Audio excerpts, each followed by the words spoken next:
were too fast. Or maybe I was too slow.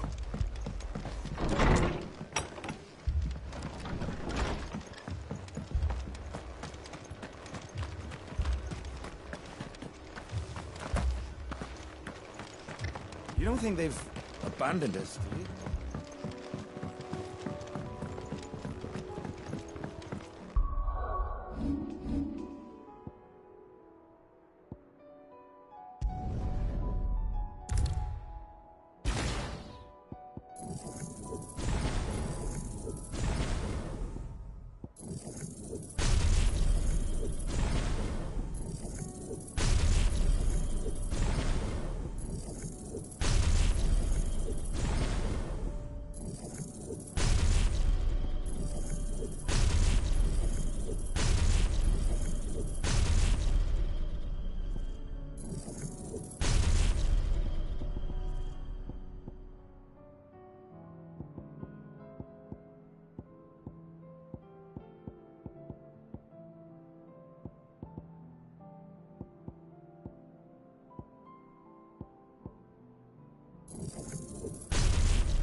Clive, wounded.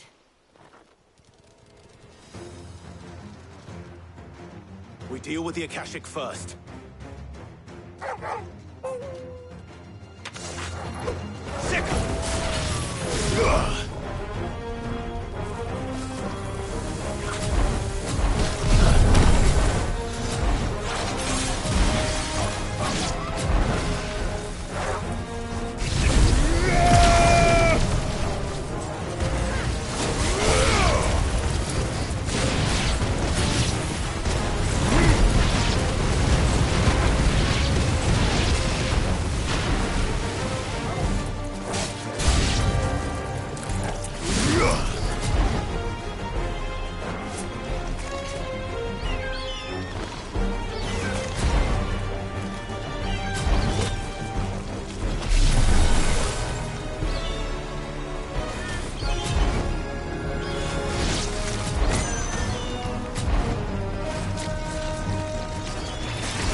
Enough!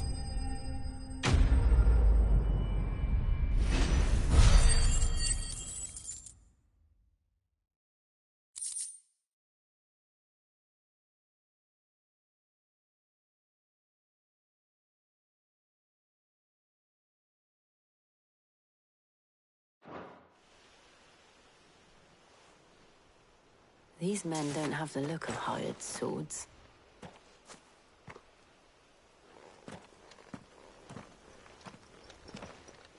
If you've come to rob this place.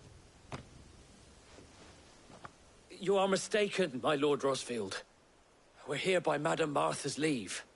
How do you know my name? Forgive me, my lord. There wasn't time for introductions. We're with the Guardians of the Flame. Wade's men? But how did you come to be here? Where is your commander? Sir Wade left earlier with a scouting party to find out where the Akashic were coming from. Did he? Take your wounded back to the inn. Martha will see you're looked after. We'll join you anon.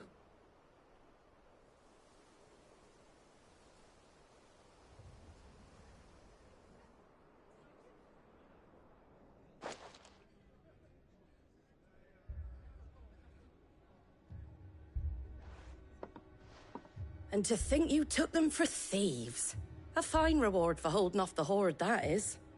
When did Wade and his men arrive? Not long after Rosalith fell. The Guardians asked me to shelter some of them that had lost their homes. They were making ready to leave just as the skies turned, and we agreed it was best we stuck together. Martha! Trouble! The scouting party's almost at the lift, but they got a pack of Akashic snapping at their heels! And they've got wounded with them! They're not gonna make it! Damn it all. We'll worry about them, Martha. You look after everyone here. If any can still fight, send them to the lift. I will. You two be safe now.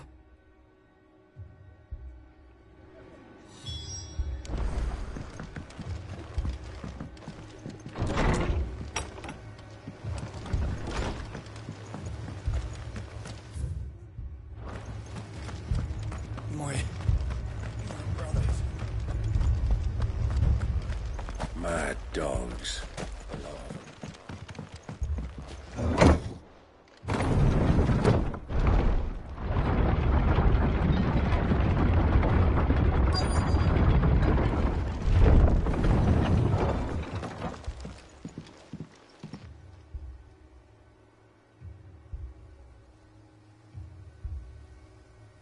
Squire, I need you to get those who can still walk up the lift to Martha's.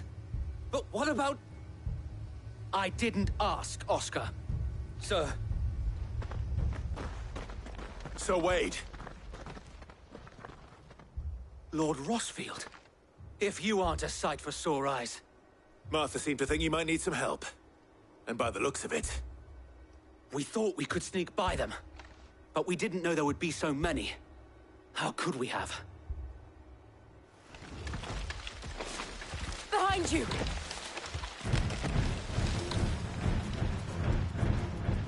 Damn it! We need to get the injured to safety. Do you think we can hold them off? We can certainly try. Are you with us, Sir Wade? Always. Then let's do our duty.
Is anyone hurt?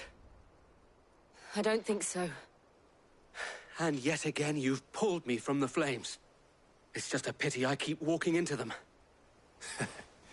You've never been one to shy away from danger, Sir Wade. Like any shield worthy of the name. I see you're all in one piece. Martha! Is something wrong? The lookout saw smoke coming from down Eastpool way. Too thick to be a hearth. A second horde. Feel like finishing the job. Always. Jill and I will make for Eastpool. You'll need to move the injured without us. Don't you worry about them. The moment my men are safe, I'll follow. Good luck.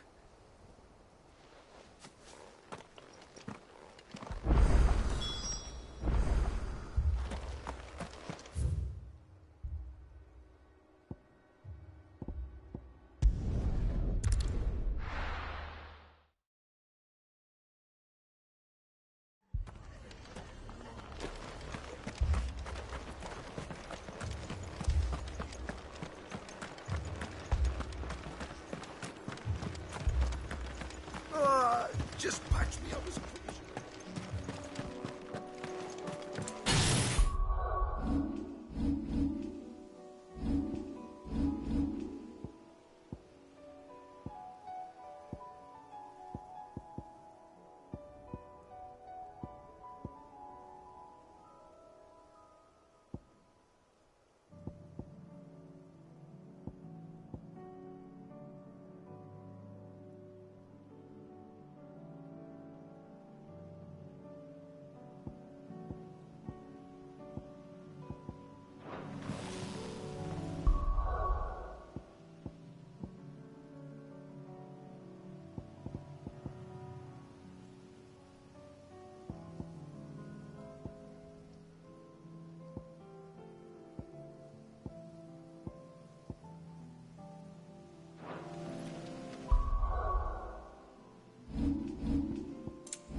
Headed for the rest.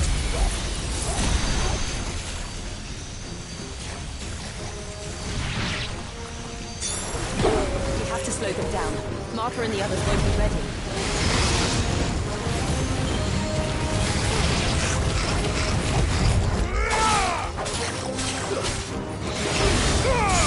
All yours. This one. Get him.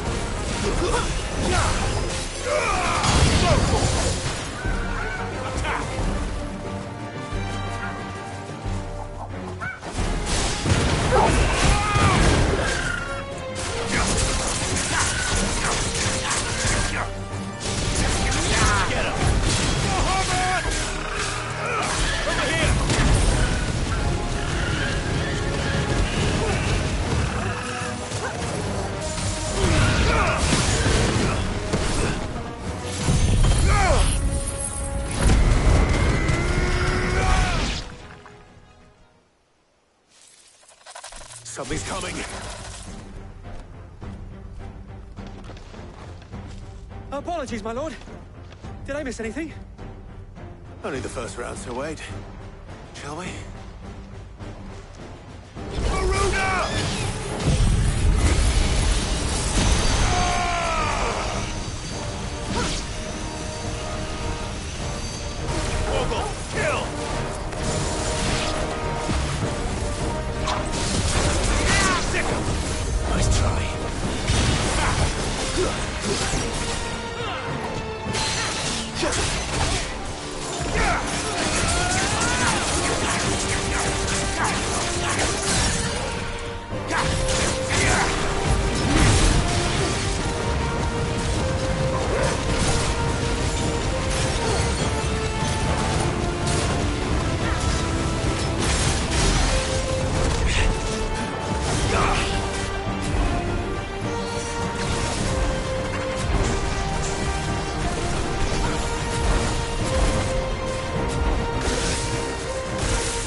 Farewell.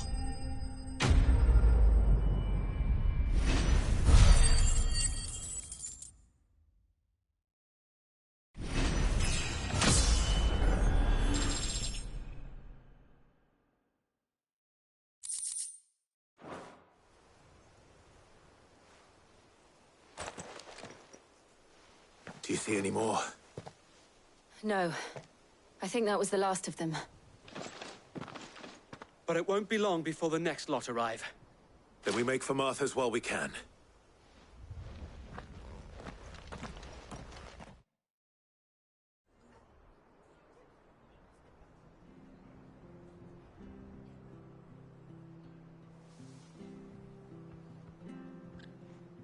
What did you find out there? The same as Sir Wade. Scores of Akashic. Well, wherever they came from, they're gone now. Our lookouts say the lowlands are clear. Hopefully we'll have enough time to lick our wounds. How many of your men were injured? A damn sight less than if you hadn't turned up. Thank you. It was a hard-fought victory. But as long as the skies remain dark, I fear the Akashic's numbers are only going to rise. It's not a matter of if the Horde will be back, but when. And whether that's sooner or later, we'll need to be ready. The inn here affords a good view of the land, and is easily defendable. I'd like to make this one of our outposts. What do you say, Martha? You'd have more men to guard the rest. Well, when you put it like that, of course they can stay.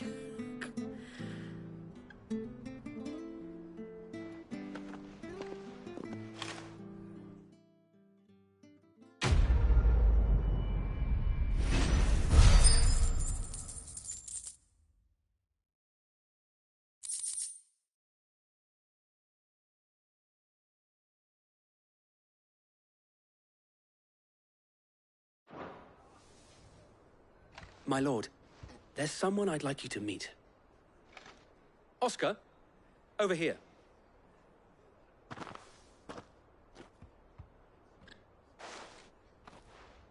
It is an honor to make your acquaintance, Lord Rosfield. I am Oscar. Oscar of House Murdoch. Murdoch? I wasn't aware the Lord Commander had children. Oh, he didn't. But his brother, my father, did. I am Sir Rodney's nephew. Well, go on then. It's not for me to ask him. Yes, Sir Wade.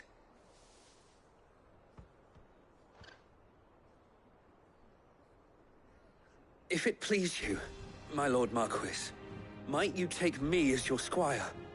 I would learn the duties of a shield from the finest. I'm sorry.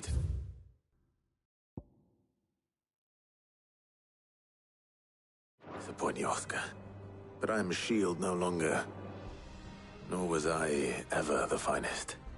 And spending time in the company of an outlaw hardly seems a fitting education for one aspiring to take his oaths. My Aunt Hannah once told me that a man is not defined by his title, but what he does in its name. You have accomplished much since taking on the mantle of Cid, winning no little honor in so doing. And I would sooner serve under an honorable outlaw than an unworthy shield. Not that Sir Wade and the other Guardians are... I mean to say that, they're... It's all right. We know what you mean. There is only so much the boy can learn from me, my lord. But a squire... Would that really be so bad? You were a squire once. And I'm certain Sir Rodney would approve.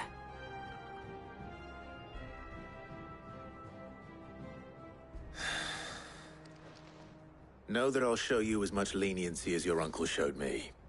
I would not have it any other way.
Sid.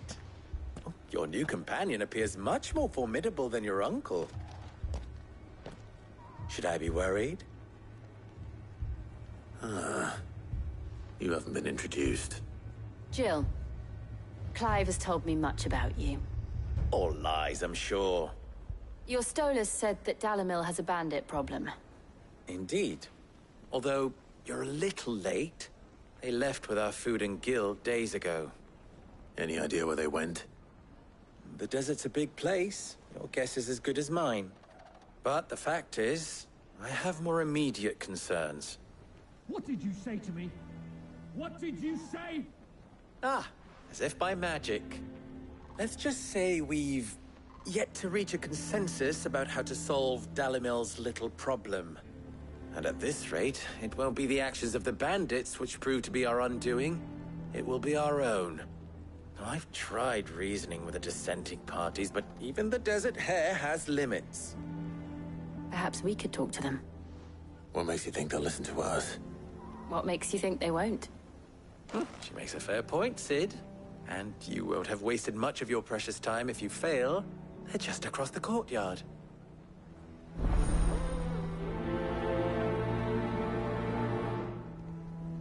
Suppose we just follow the shouting. Lower than beasts they are.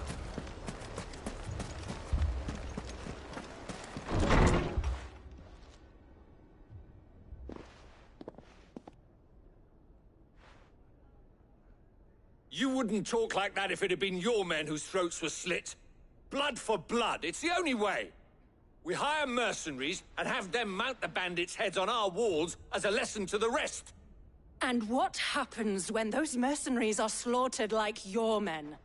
Are you going to hire more? We're better off using that coin to buy food and supplies. If we hire mercenaries, the only thing we're buying is the bandits' ire. And you cannot fill empty bellies with that. Do you hear me? But what happens when they come back? Maybe it'll be your throat that's slit. That's enough. Both of you. Any more of this and I'll throw you out myself. Come back when you're ready to talk like adults.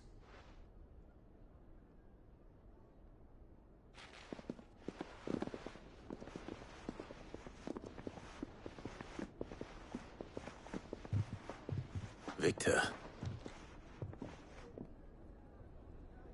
What's he doing here? Sid. And Lady Jill. What brings you here? I was about to ask you the same thing. Costness is in chaos, and the markets have all but ceased to operate. The Briar's Kiss here in Dalimil is the only place I can reliably obtain supplies. I was here to do just that when Master Lubor told me of his troubles. He thought I might be able to talk some sense into these fools. But if you're here, I suppose his patience must be waning. Who are those people? Those were the thorns in Lubor's side. And the reason this place might be headed the same way as Costness. It's these accursed skies. The darkness is enough to drive a man to madness. Or an entire city, for that matter. We're still working on the skies. But in the meantime, perhaps we can find a solution to Dalimil's problems. I hope so. For all our sakes.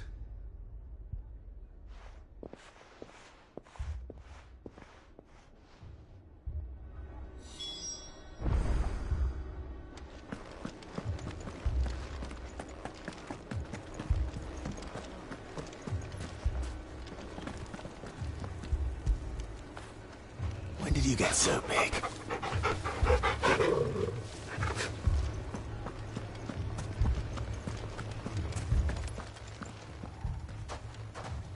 So, you see my predicament? What I saw was a room full of people who were angry and afraid. And with good reason by the sound of it. But if left to smolder, that anger and fear could set the entire town alight. My thoughts exactly. What to do? Both sides wish to protect their homes and livelihoods, if only they could agree on how. But as long as they are divided, we are vulnerable. And if there's one thing bandits like, it's an easy target. What would Sid the Outlaw suggest? Well, if it were my namesake, he'd let them choose for themselves, and be on hand to pick up the pieces when it all went wrong. That sounds like a recipe for disaster. A recipe for disaster is precisely what it is. But perhaps that realization would be enough to make them question the ingredients. While it's plain neither Conrad nor Natalie will countenance the other's proposal, it may still be possible to make them doubt their own. Before presenting them with a third option. And that would be? To pool our resources and save the city ourselves. Why fight each other? When all that fear and anger can be directed at the bandits. It appears we have a plan of action. Victor, pay Conrad a visit. See if you can't convince him of his folly. I'll speak with Natalie. As you wish.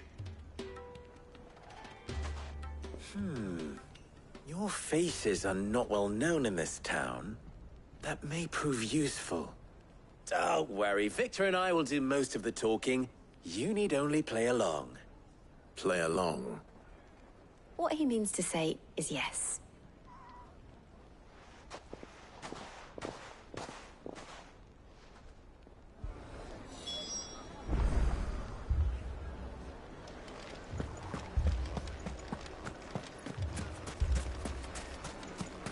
Picture it, Conrad.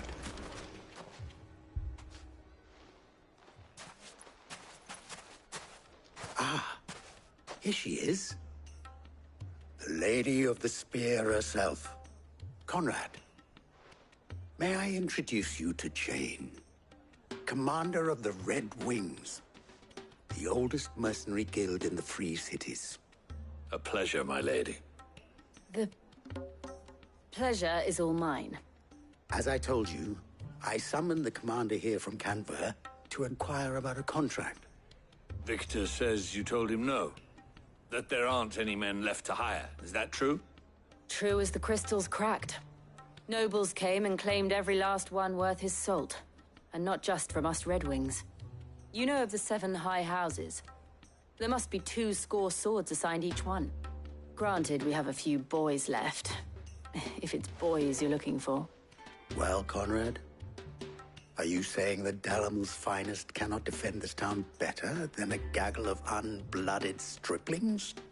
That a band of beardless youths could better avenge the deaths of your brave men than you yourselves? Absolutely not. We'll show those bastards who they're dealing with. I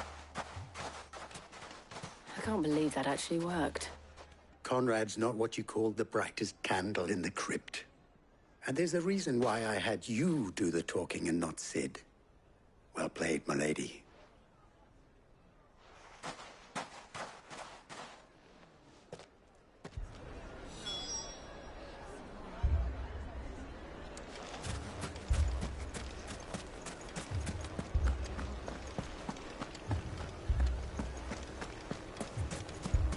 My shop.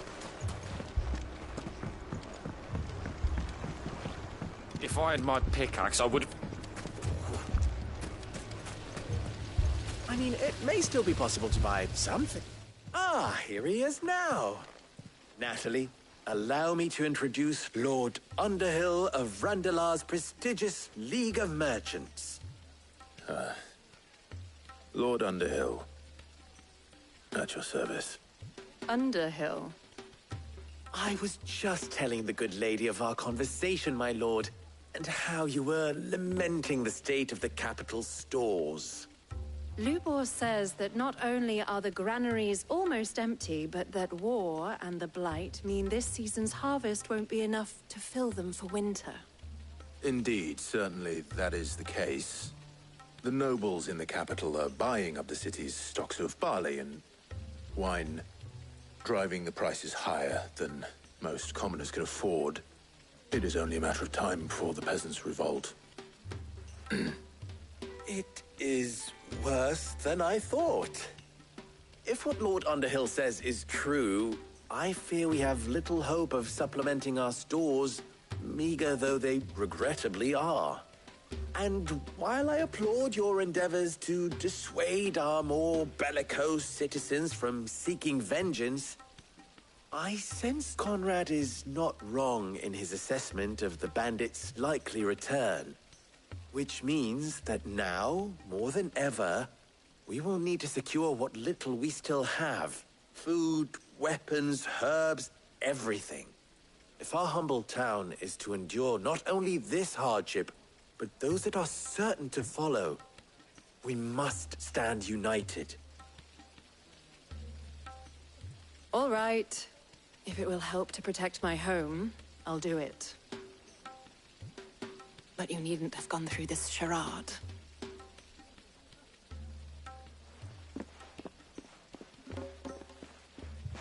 Thank you, Clive. Your performance was nothing if not workmanlike. She saw right through it. I didn't say it was good, merely that it produced the desired effect. Now, my scouts should be returning shortly. Meet me back at the Briar's Kiss, and we shall see what we face.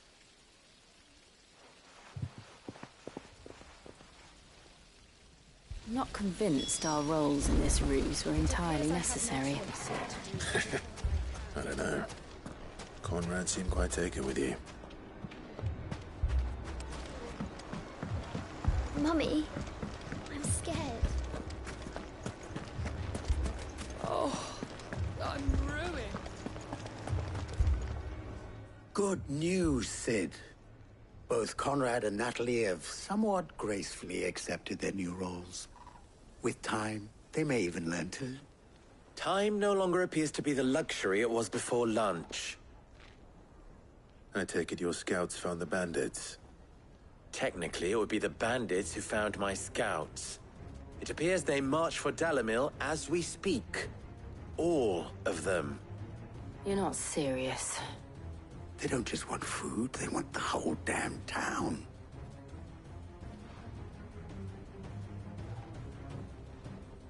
I have a favor to ask.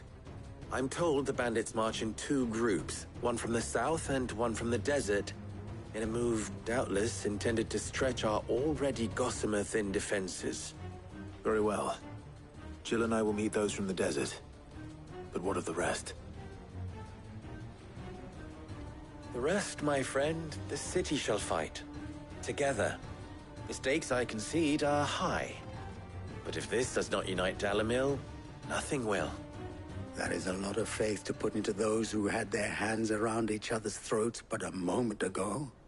Then it will be for us to see that their hands are kept occupied. And I do mean us. I thought you might say that. We'll hold them off for as long as we can. And we will do the same.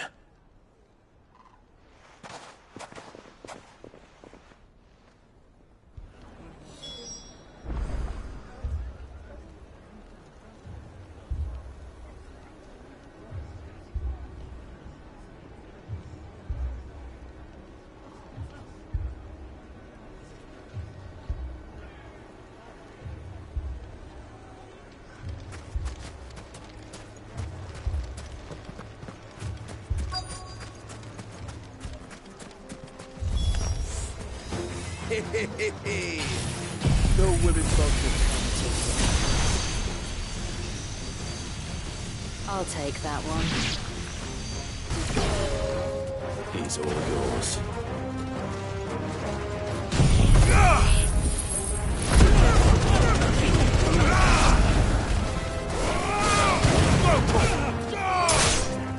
Finished. They mean to overwhelm us. Get him! It's over!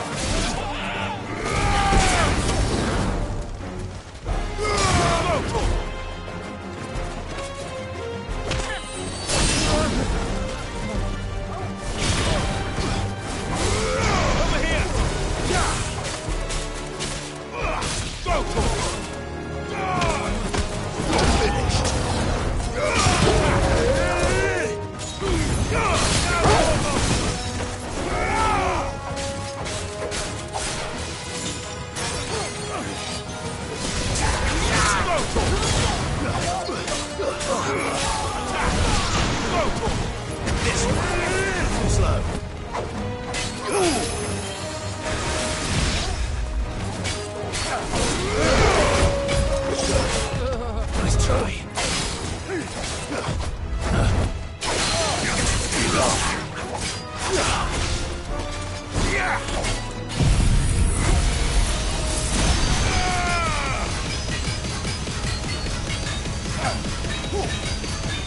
All yours, Torgal!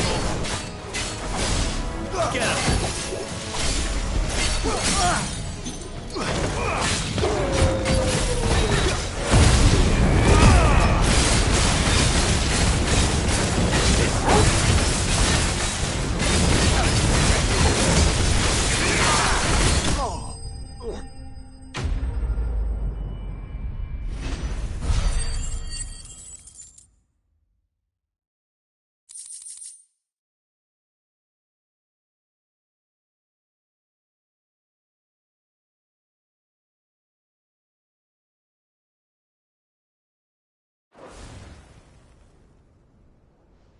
The townspeople.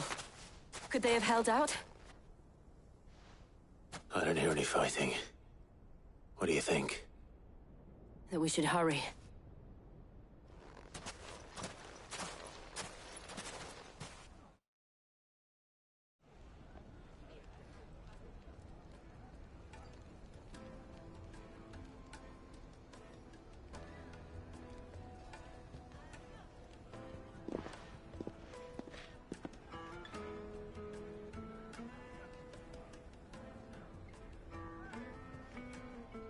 Natalie, I owe you an apology.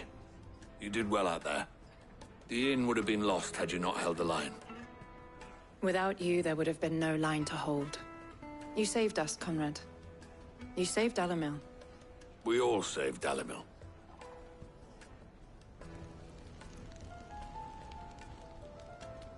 Conrad seems to have had a change of heart. I'd say they both have. I take it from your presence that our visitors from the desert won't be joining us either. Pity. The plan worked, Cid. Granted, it only took an army of bloodthirsty bandits at our gate. Calm now, Victor. Why quibble over the details? We are united, and that is all that matters. As for you, Cid, you fight considerably better than you act. I'll take that as a compliment.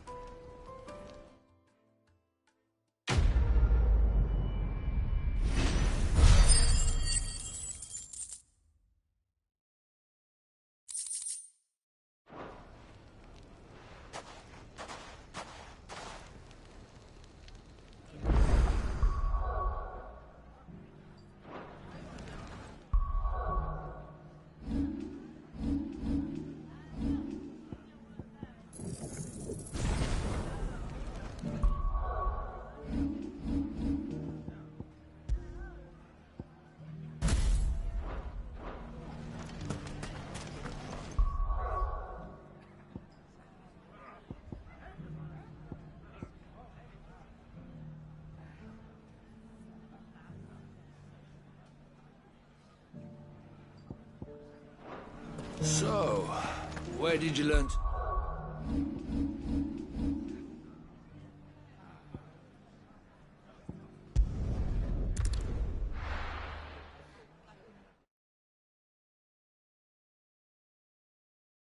First we find Isabel. Heard a bloke saying he saw ghosts on the far side of the wall. Ghosts? Then a wall won't stop them. I saw it with me. Own eyes. The whole of Oriflamme.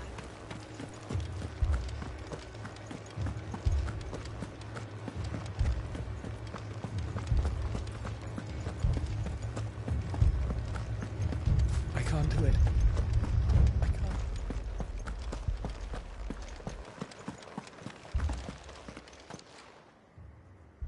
My lord.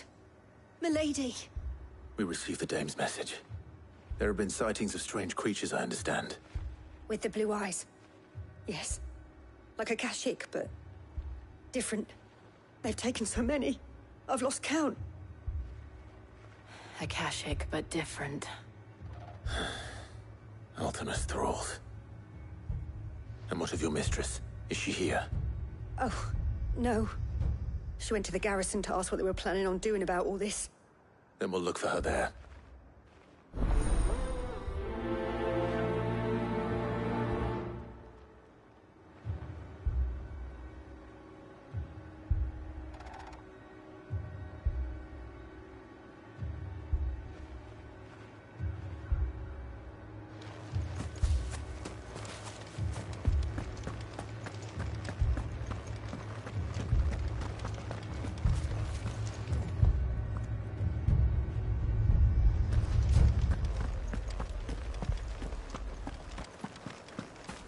You heard what happened in the camp. All left for more on the captain's orders.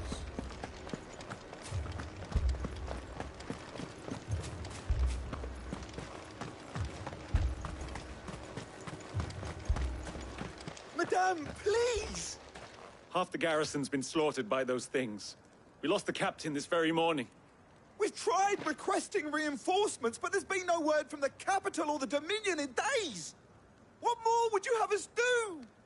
I would have you do your duty. Those at the Vale look to me for protection. And protect them I shall. Because they are my charges, and that is my duty. In case you have forgotten, the people of this town are your charges. But more than that, they are your people. Your sisters, your brothers, your lovers. So you have a choice. Lay down your sword and watch as they are slaughtered, or take it up and do what is right. She speaks the truth, you know. This here, it's all we have. It's all that's left. What we have left is our lives! Do you really want us to lose them as well? Not if we don't have to. Look, there's a cask under the captain's bunk. Let's talk about this over a drink, eh? I'm listening.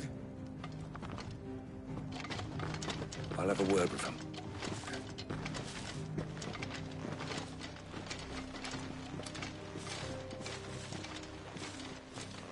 Ah, Clive. I didn't expect help to arrive so quickly. And sought to take matters into my own hands. It was a noble effort, but I thought you might still need some support. I'd like you to consider my needs. What we need to consider is where the creatures came from. The way the survivors speak of them, one would think they appeared out of thin air. And perhaps they did. It's hard to know what to believe these days. We'll talk to the survivors.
That thing, it took off the...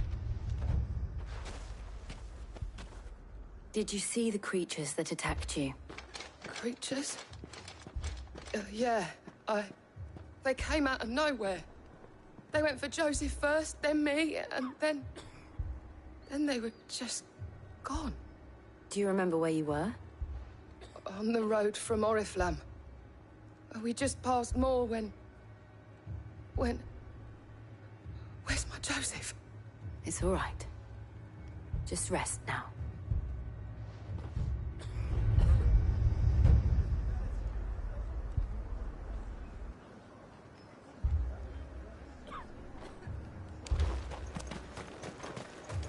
It's all right. You're a pikeman, yes? What happened? I've got family in Moor. I heard the flood was spreading, so I went to see if they were all right. And a pack of them glowing things found me in the meadow. I ran for my life. I never did get to the village. Leave that to us. At least we have an idea of where the thralls might be now. We should head for more. I'm sorry, darling. I truly am.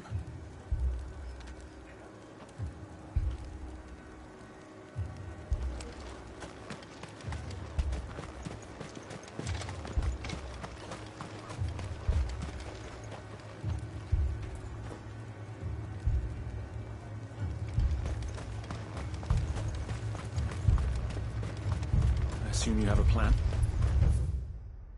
We need to find out what...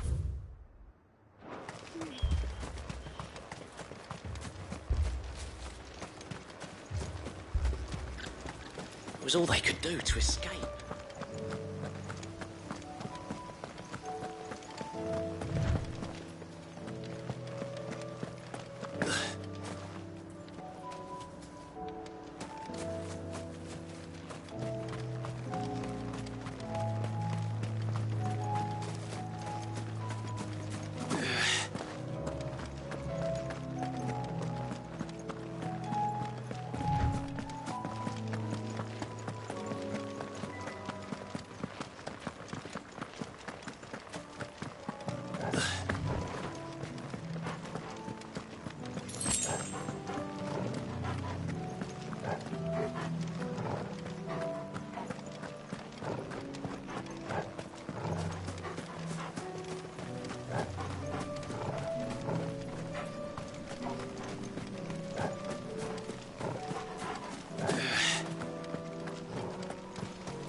Clive, look. I see them. With me!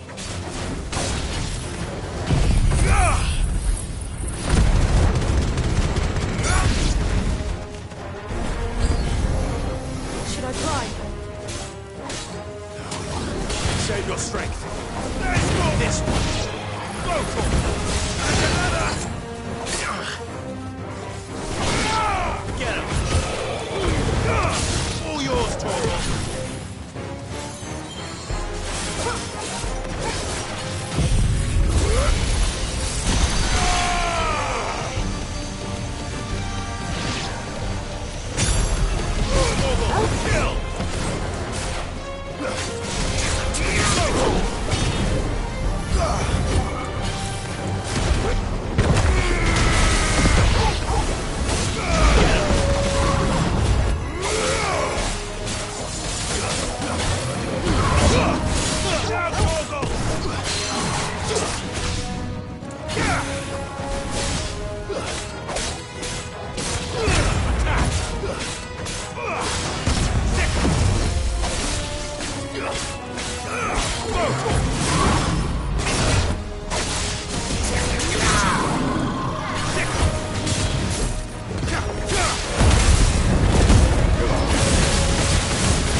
Do you think there are more?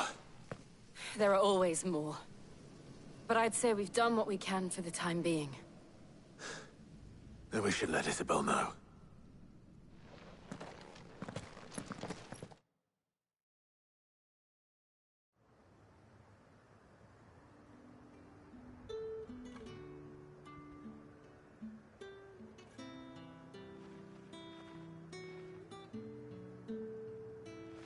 You have the town's thanks. Don't thank us yet. There will be more. Many more. And you'll need to be ready for them. Oh, we shall. Isn't that right, Captain? Yes, milady. The garrison will be ready. Philippe here has convinced most of the men to remain at their posts. For now, at least. Hearing that the Dane would look kindly on any man who committed himself to the task certainly didn't hurt. It's not the most selfless of motives, I'll admit. But whatever it takes, eh? Now me, I never needed convincing. I became a soldier to protect the people I love. And the people I love include the ones standing before me. Handsome and chivalrous. Now, if you don't mind, I have sentries to post. Milady,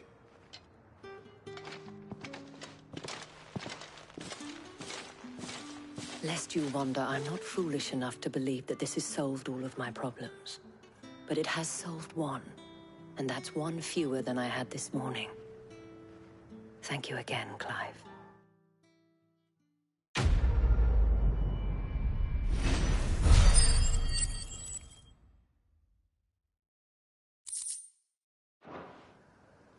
Our friends seem to have things under control.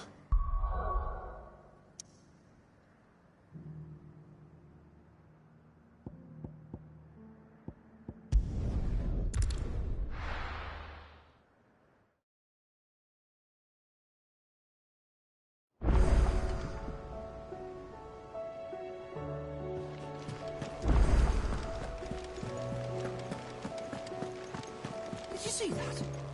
Tell me you saw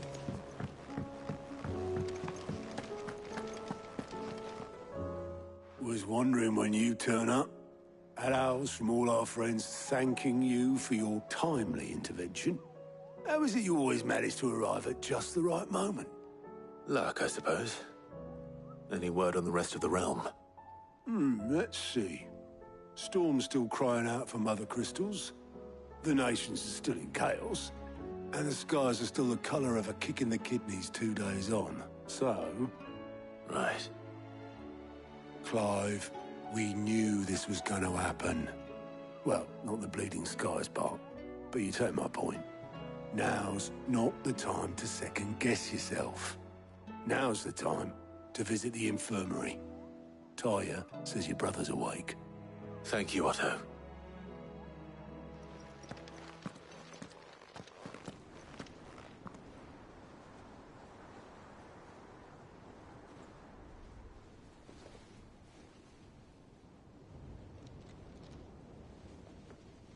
So it was not Sylvester, but Olivier who served as Ultima's puppet. And when Dion learned of this, he sought to slay the fiend.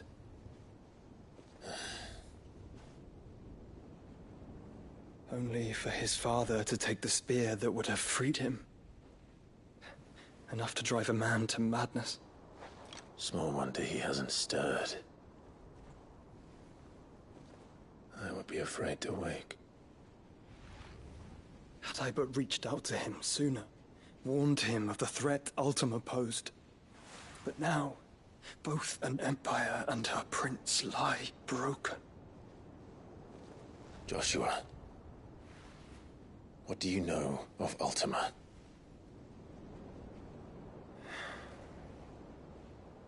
Very little, I'm afraid. Despite my best efforts.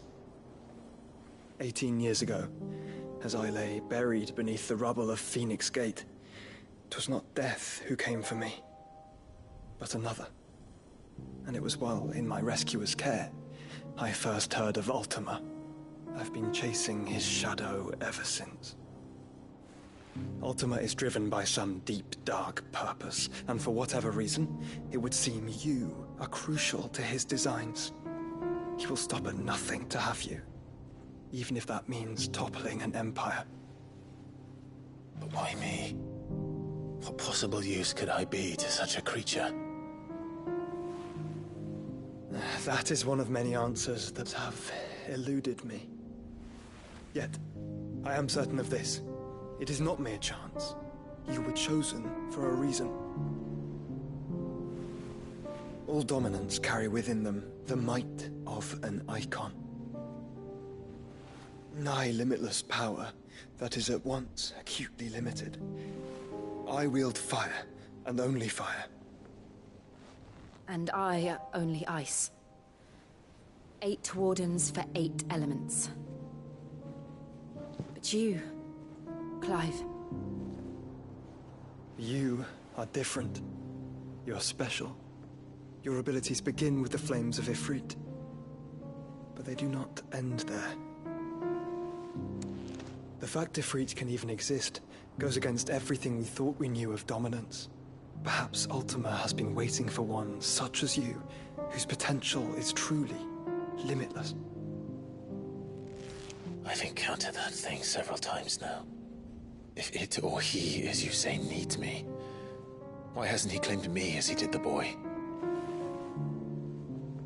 Were Were I to hazard a guess, I'd say the two of you are somehow incompatible. His mind not properly attuned to your body. His mind? Mind, awareness, spirit, call it what you wish.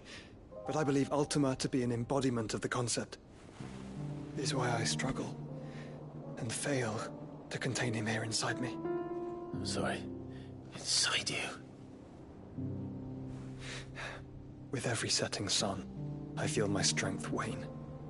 And though the Phoenix's flames mend the prison I have made for Ultima, they do so at a cost. We must find a means to bring an end to him before I meet my own. What were you thinking? It was that or let him take Clive. And I've always had a soft spot for my brother. But that doesn't mean you should sacrifice yourself to save me.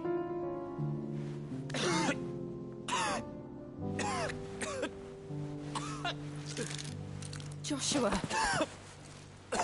Clive! It's Gav! There's an army of Akashic at the gates of Canver.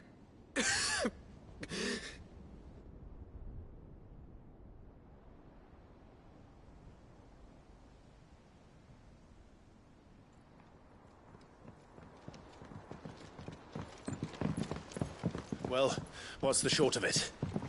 It's all Tyr told you. The capital of the Free Cities is under siege by an army of monstrosities.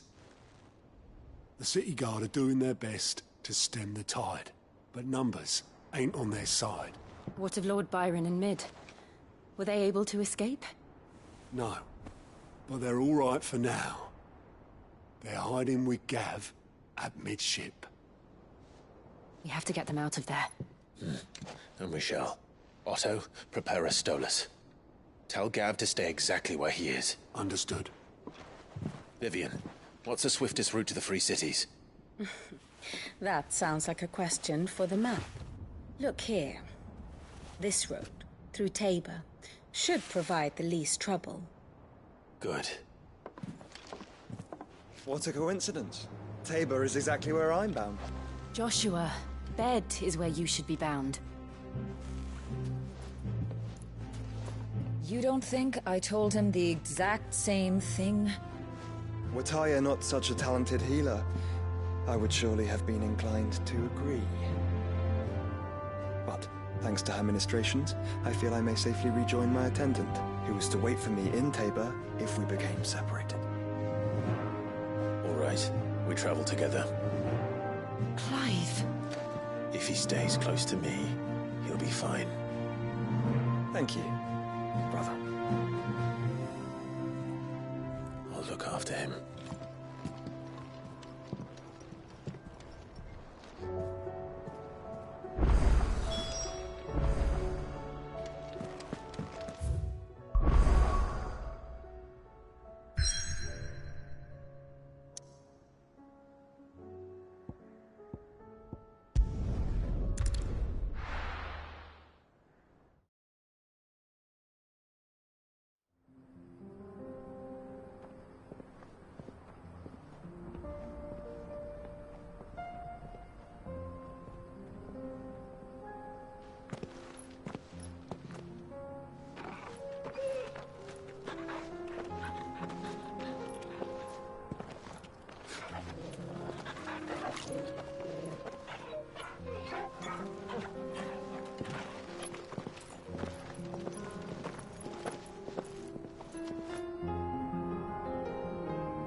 It's like a dream.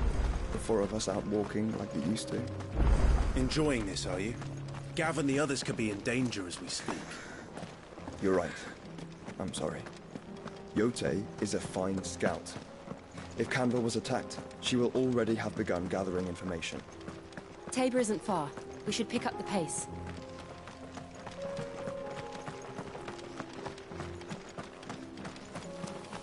We can use the ruins to cross the ravine. Assuming they will allow it, the Echoes have a will of their own. Get him!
Over here!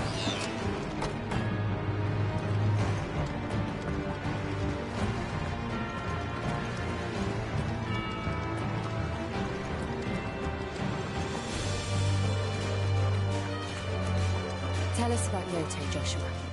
She's strong-willed, loyal, and deadly with a blade. Much like Clive, but with better manners.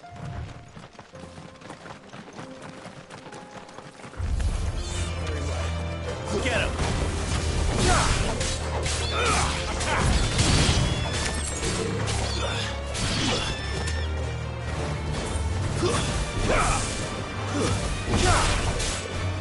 Over here!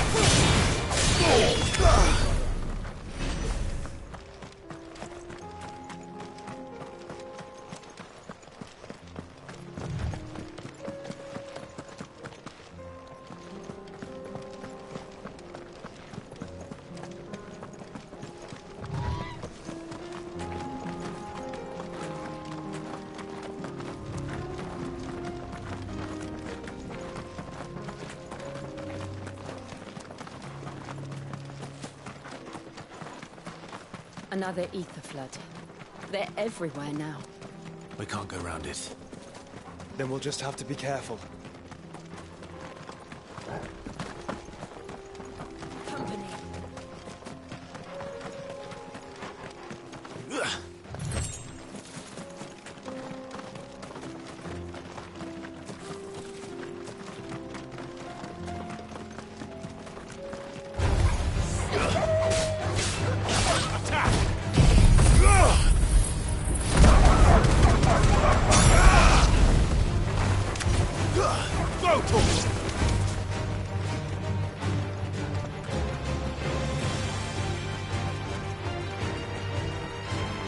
This one.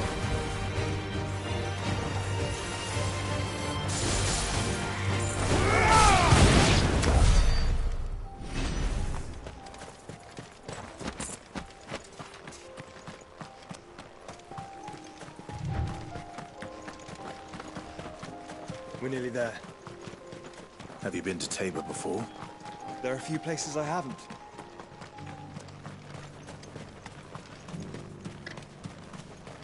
Where now, Joshua? There is a residence just inside the city gates. She awaits us within.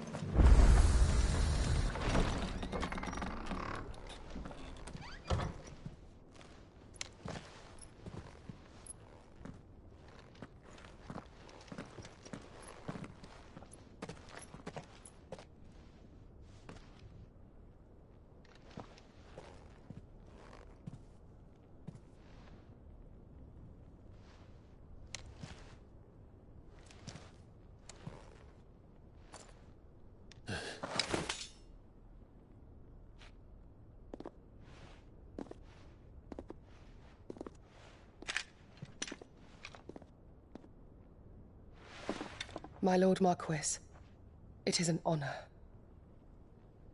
I am Yote, Knight of the Undying, charged with the protection of His Grace Joshua Rosfield, Keeper of the Flame of the Phoenix. Of course. It all makes sense now.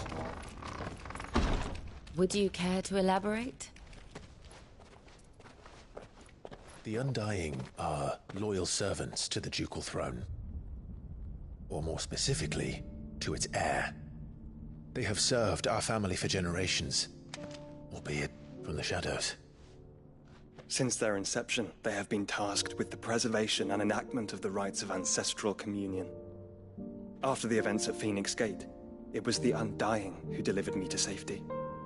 And since the day I left Rosaria, Yote has been my constant companion and protector. Without her sword, I would not have survived my journey across the realm. Rise, Lady Yote.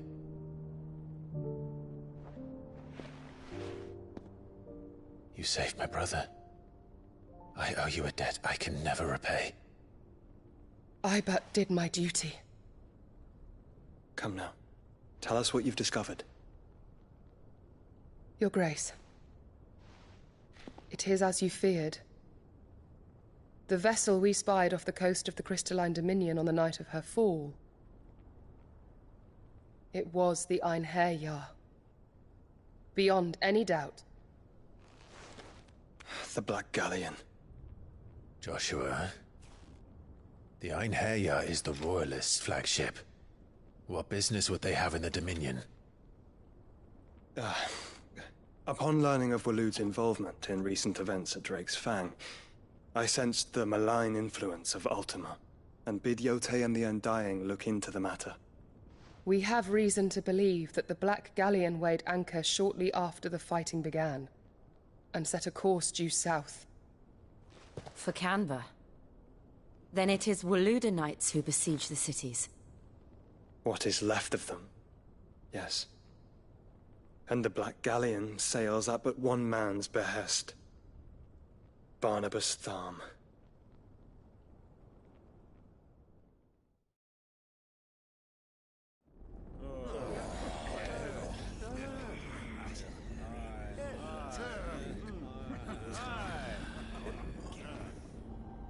But are we truly safe here in the Agora? The city guard have been paid, if that's what you're implying. All the more reason for them to run. Well, you are free to leave, Lord Minister. Markets abandoned, warehouses aflame, blackened hulls choking every port in the capital. Canva is ruined. The realm teeters on the brink of chaos, and all you can think about is commerce! Forgive us. We were not aware Dhalmekia now subsisted on charity. Not quite. How dare you?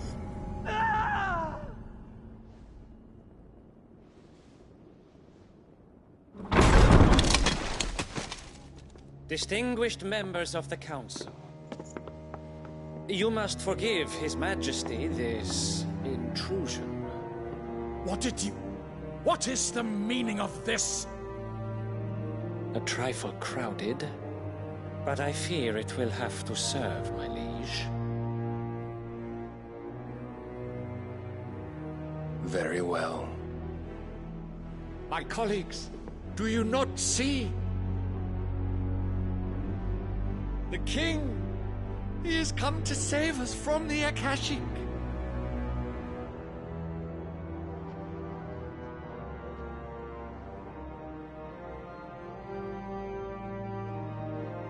He is a gift from the heavens, divine intervention, our very salvation.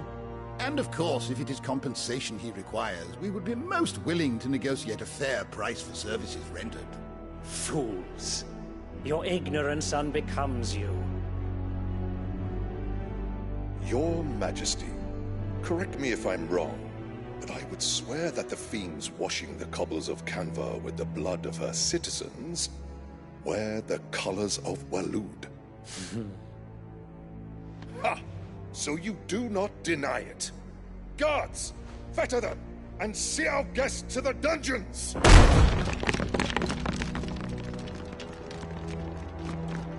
Enough.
pathetic creatures.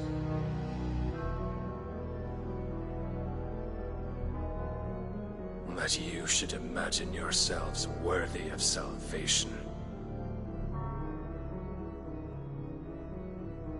The girl is still here, somewhere in the city, her consciousness fair dripping with her late father's hubris. A consciousness to which Mythos is inextricably bound and inexorably drawn. See that he is made welcome. Yes, Your Majesty. Come, Mythos. Surely the Prince's light cannot have sated you.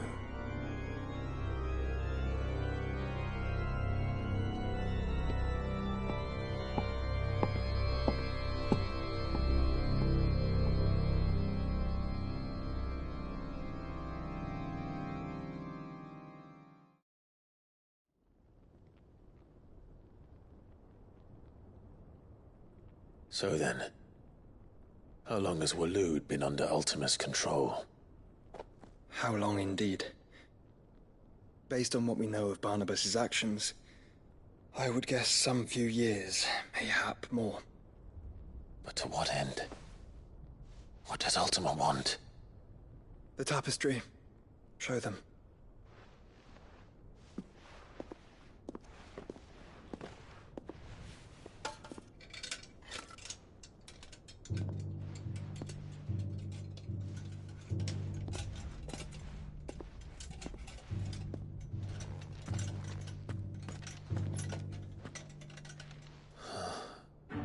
By the flames.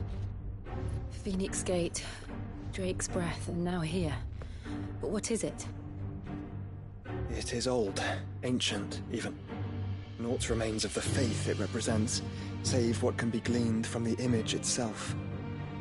None could tell me what the one in the apothecary meant, even the Undying. But I believe it may be the key to discerning Ultima's purpose. That figure in the center, the one beneath whom the icons congregate, that I believe to be Ultima. He is a god, or at least godlike, his very existence beyond our ken. The icons, and by extension their dominants, are meant to be his subjects, and while some, like Barnabas, have accepted this role, others have rejected it. Like you, Clive, which is rather inconvenient, as it appears he needs you most of all. And gods don't like to be disobeyed. No, I don't suppose they do. Clive, may I tell Yotei of the lake? By all means. Yotei, I will be accompanying my brother to the Free Cities. Whilst we are afield, I would have you watch over those Clive has made his wards. Omielos delan tuisag ilith. Though well concealed, the hideaway lacks trained fighters to defend its occupants should they be discovered. But it is my duty to... As it has ever been my brother's duty, remember. If that is your wish, Your Grace. But please be safe. If aught were to befall you, You have my word.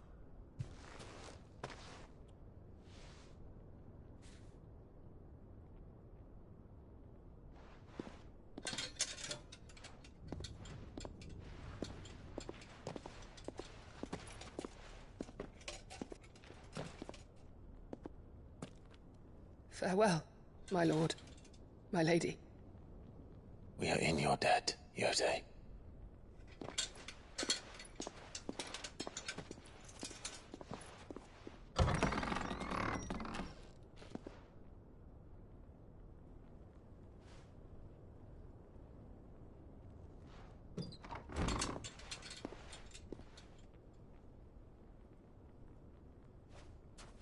Let's find our friends.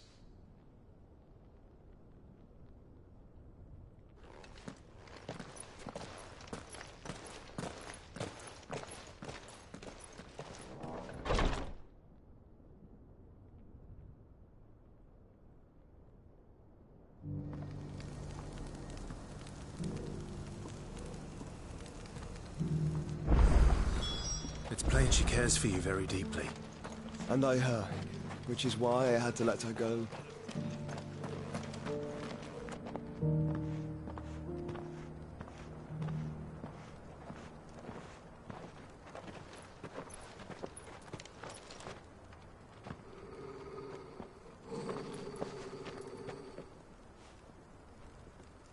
Cyril.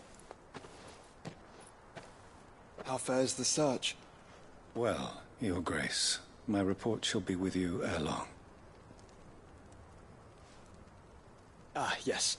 Yotei is otherwise engaged, at my behest. And the duty of wardenship? Fulfilled. For as you see, I've been reunited with my first shield. I am Cyril, Knight of the Undying and bearer of the Burning Quill, charged with chronicling the mortal deeds of His Grace, Joshua Rosfield, Keeper of the Flame of the Phoenix, and rightful Archduke of Rosaria.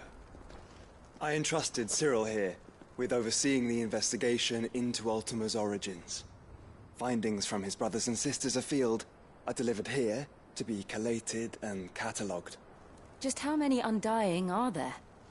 Not nearly enough, milady. Yet we are glad to give our all in service to the Phoenix. Such is, and has ever been, our creed. I see. You have your associates, I have mine. But you may now think of them as ours. That won't be a problem, will it? The Phoenix is our sun, and we but the shadows that quicken in his radiance. It is from the darkness that we serve, both him and now you.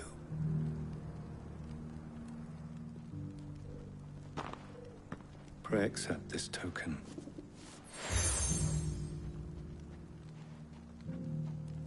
For as long as you bear it, members of our order will reveal themselves unto you. If there is nothing further. No. You are dismissed. Your Grace.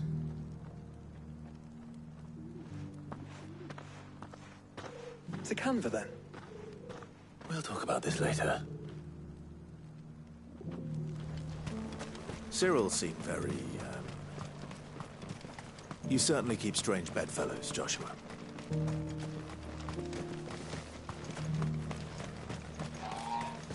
The free cities under siege?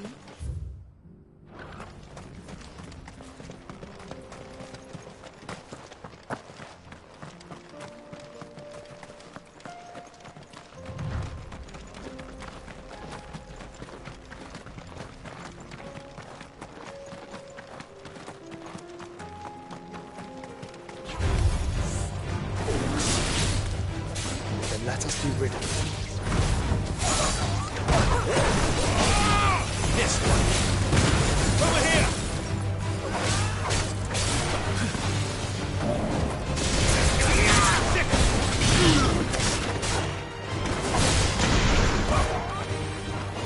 Stay down!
Clive. Smoke. Is the city fallen?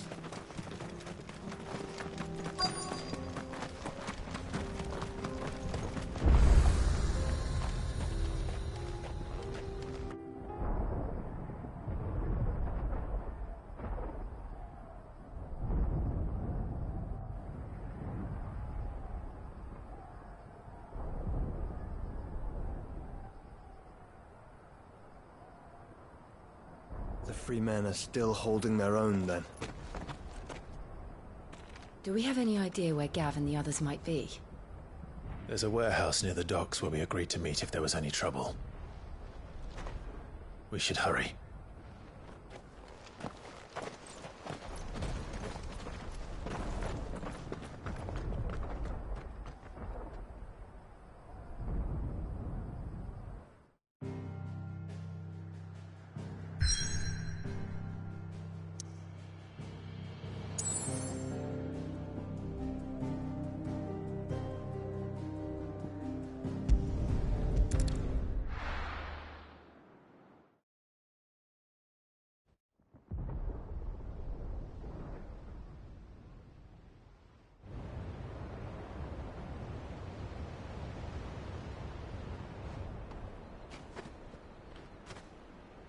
Sounds like thunder.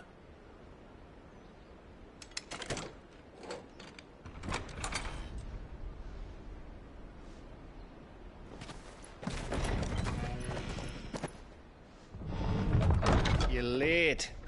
We're starting to think you'd stumbled off a cliff. I seem to recall that was you, Gav. Good to see you. Any trouble on the road? Nothing we couldn't handle.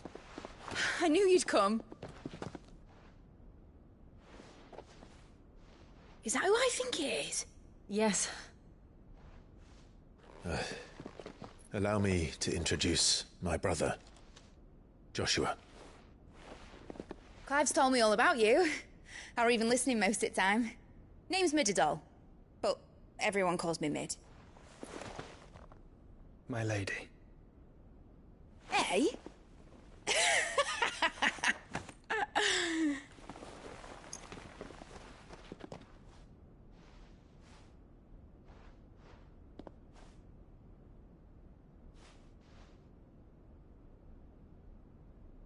My boy. Uncle Byron. It's really you. I never thought I'd see the day.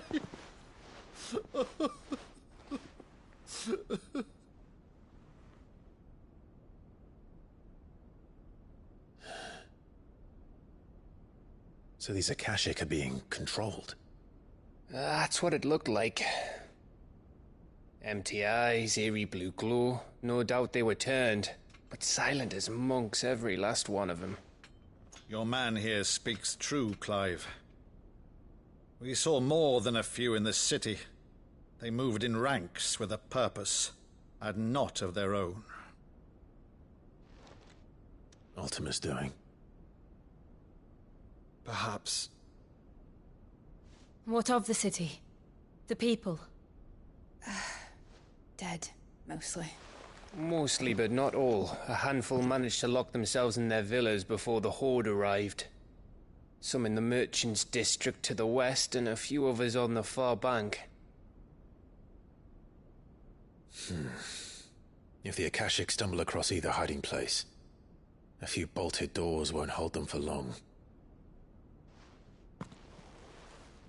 We need to find them. And quickly. What do you propose? We split into two parties. I will make for the Merchants' District, while you look to those across the river. Mind keeping an eye on my brother? Not at all.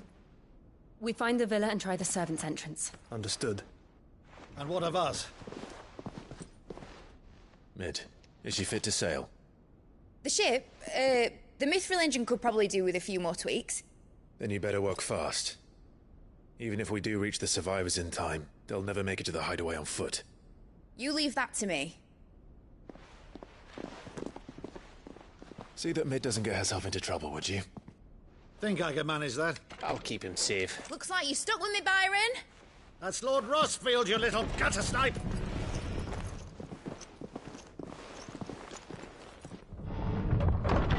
Shall we then? And you keep Clive safe. Be careful. Both of you. You too.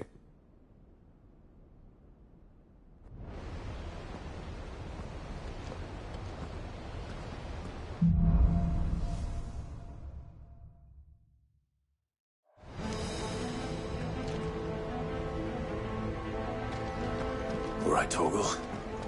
Let's find those survivors.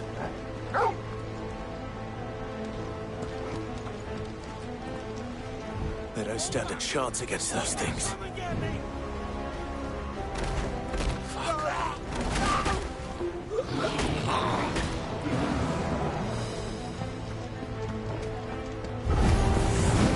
They've been routed.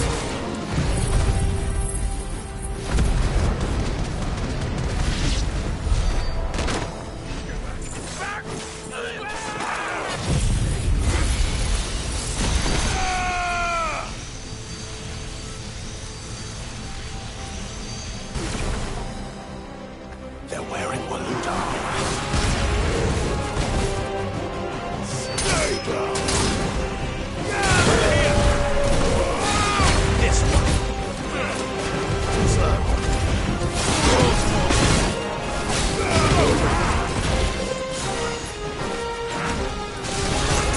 This one. Over here! All right! Get him! Nice try.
It's all yours, Torgal.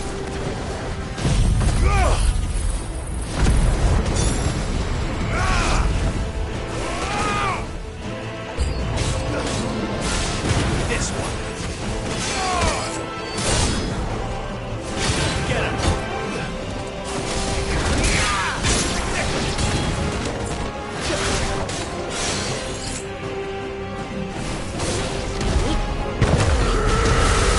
Torgal, kill.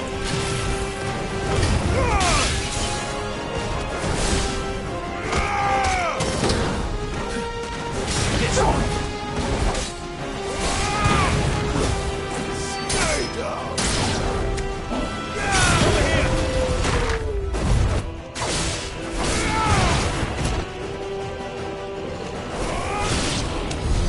What happened to the Royal Army? There's nothing but monsters here.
Still be survivors inside.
You've caused quite the commotion. But then I would expect no less from you, Muthos. You again. I don't believe we've been introduced. You were in my family's crypt. And now you're here. With an army of Akashic thralls. Manners, Lord Rosfield? They are men, like you and me. Albeit one's unburdened by the wills that drive our kind to madness. They are pure. They are divine. What?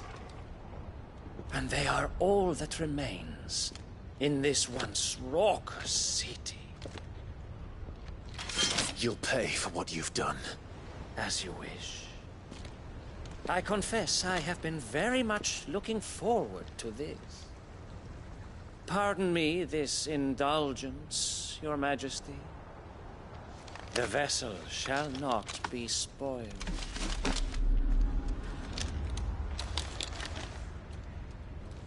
I am Sleipnir of House Harvard, and you will yield. Or not. As long as you don't hold back.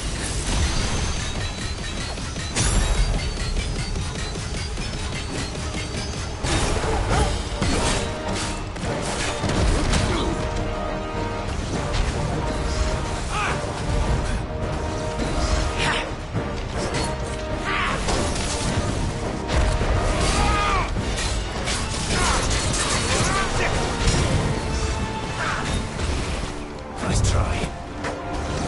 To me, Flames! All yours, Paul.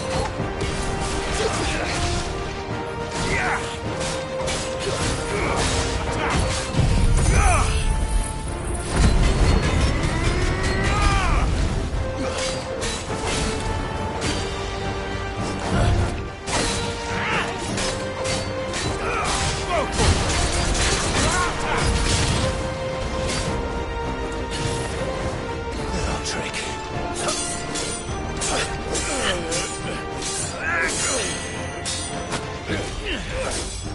Fuck. You will forgive me if my performance seems uninspired. It is just that I expected so much more from our chosen one. Perhaps this will kindle your flame? What now? A gift from my liege lord's armory. Gungnir. Watch closely, Mythos.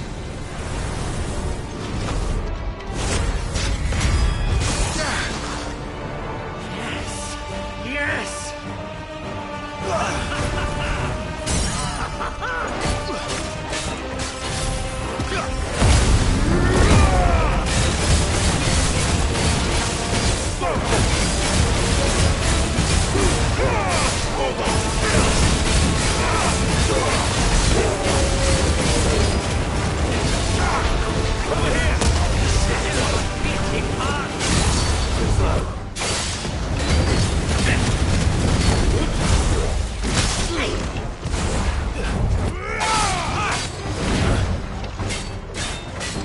This one.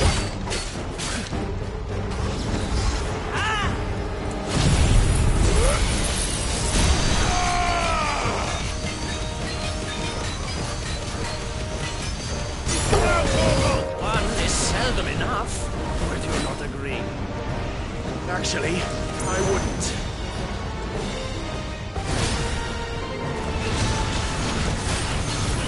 Nice try.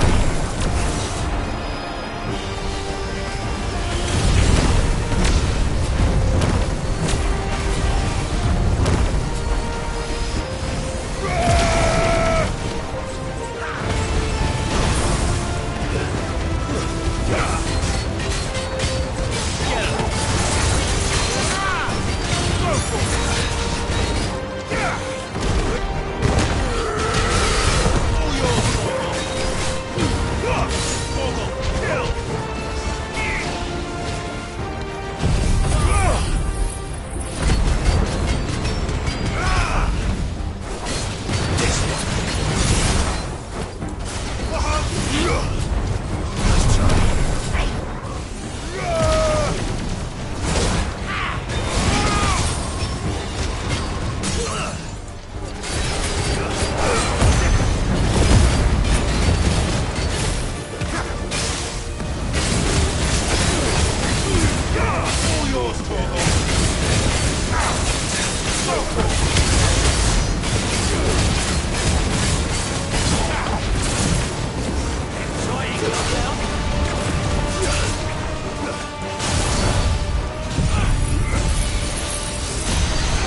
vessel is strong. My liege.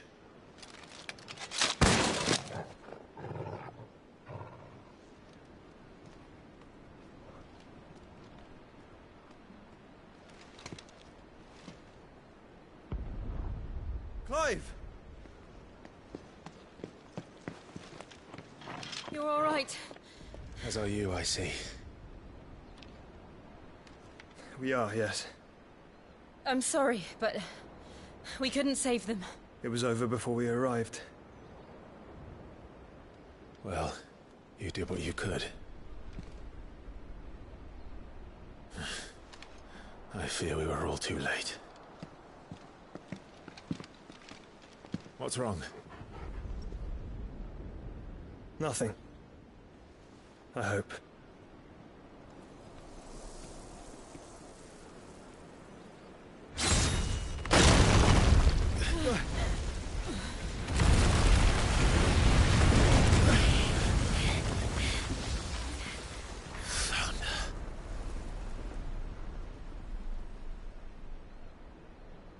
Leaving so soon, Mythos? It's the king. Indeed. You may kneel before Barnabas Tharm, Warden of Ash and King of Waloed. Get back.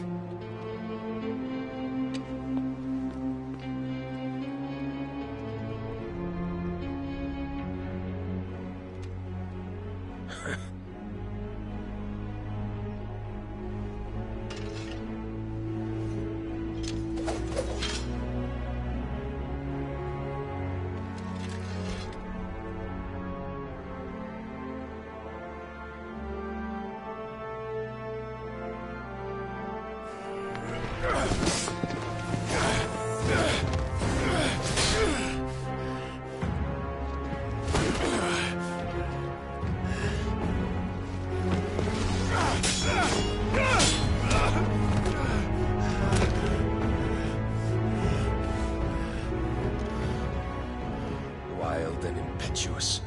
I expected more of the boy who bested my Lord Commander. Yet I see why my master covets you so. The power within you, Mythos. The potential.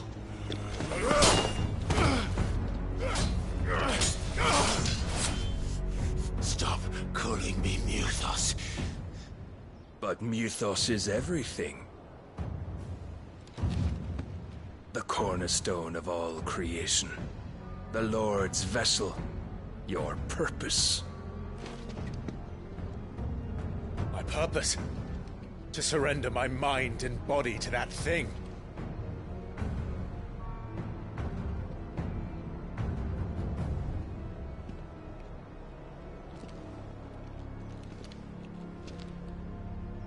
No, Your Majesty.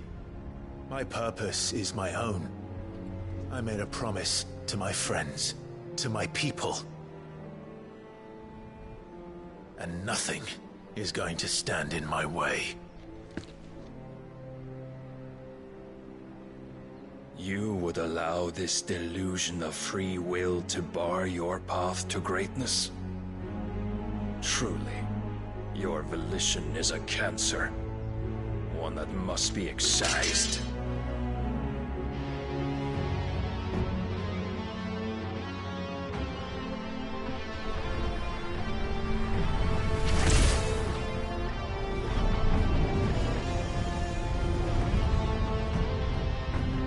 Try it.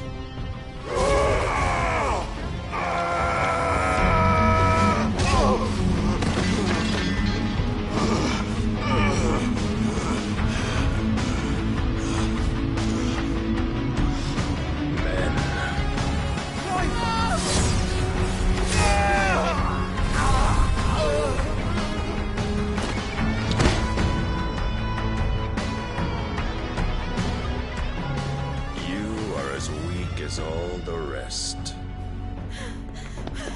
Joshua!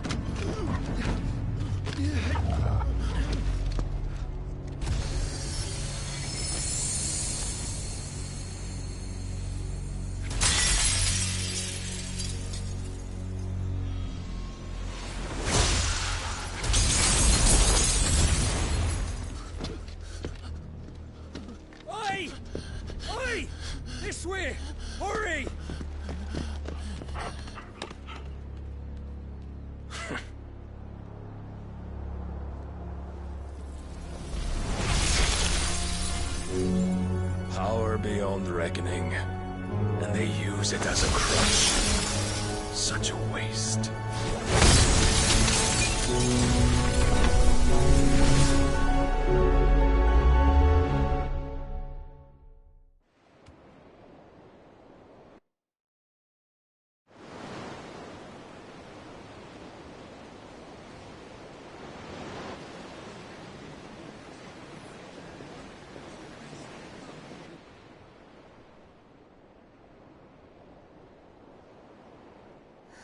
Will he be all right?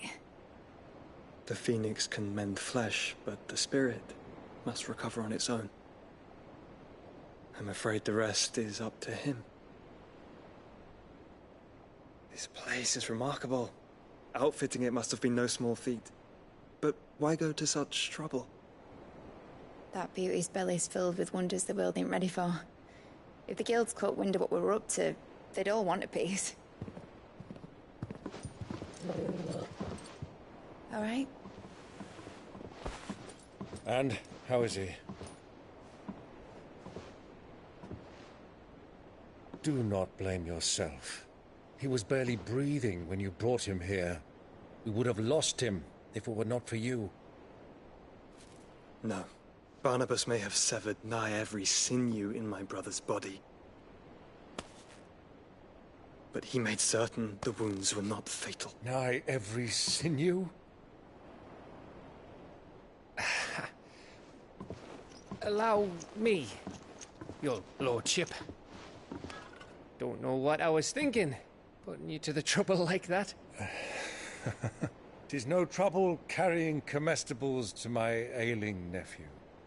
I know, but you've already done so much for us. Pouring your gale into the hideaway and now the ship. I don't want to take the piss. You risked your life. And for what? Some girl you hardly know. Why'd you do it? You not mad or something? I wouldn't go that far. Clive! You're awake, my boy. Oh. All I want to do is help. And the world won't save itself. It was Sid. Your father, who taught me that. Sounds like him. Don't you dare do that again. What of the Royalists? Fucked off, the lot of them, along with the galleon. With the king on board, no doubt. The Iron Hair wouldn't sail without him. Clive. Jill didn't come back. What do you mean? She kept the king busy while the others dragged you out. It's all right, Mid. Jill is fine. The ether of her icon endures. And as long as it does, we can be certain she is alive.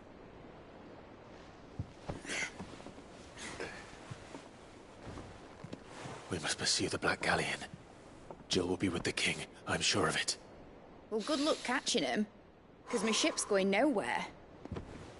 It's the Mithril engine.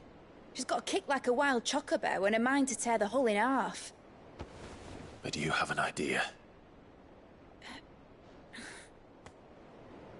Well, of course I do. My dad'll have seen this coming a league off. If I had his old writings... If you had his old writings, you'd be sitting under a fuckload of rubble. The ones Otto didn't save anyway. I suppose you might still have a few pages in his stores. We'll have to hope it's enough. Do what you can to ready the ship. I'll speak with Otto. In your condition, you really are mad. Perhaps. But the world really won't save itself.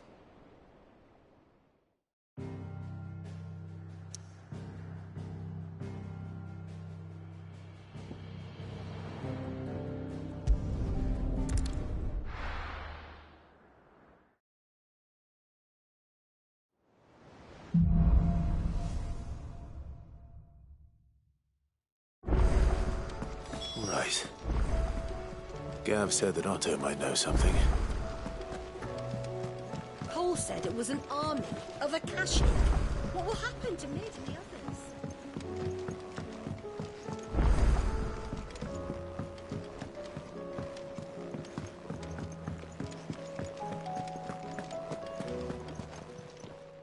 Clive. Coinpurse weighing you down?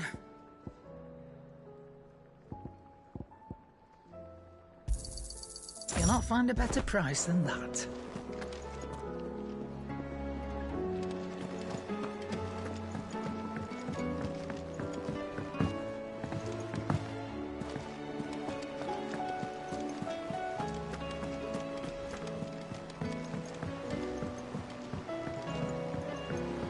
How are we supposed to do our duty when the hills are...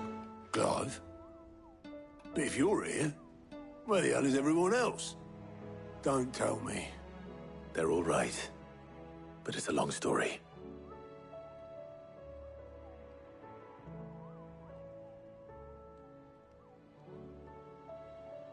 You lot don't do things by halves, do you? Well, at least everyone's still breathing. Now, as for these writings, I'm sorry to say, Clive, but if you had those, you'd be... Sitting under a pile of rubble, I know. But we were able to save a few bits and pieces from the ruins, most of which ended up being used to build this place. The more personal items we gave to the next of kin. In the case of Sid's things, that would have been Mid. Then I'll check the workshop.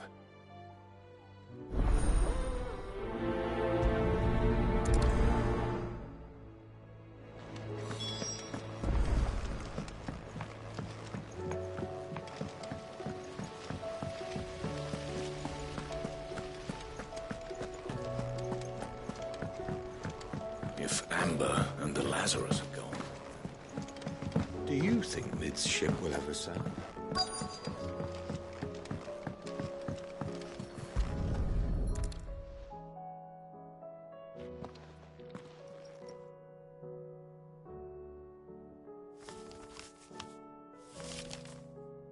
This looks like it's from Sid's old diary. But you'll already have read it. I'd better keep looking.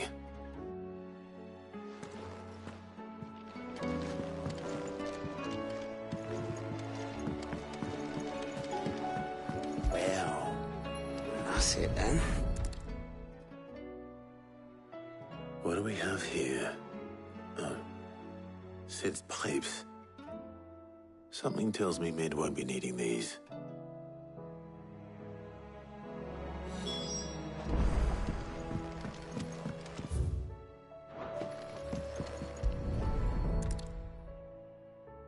I remember seeing this doll in Sid's cellar. I wonder if it was Mid's.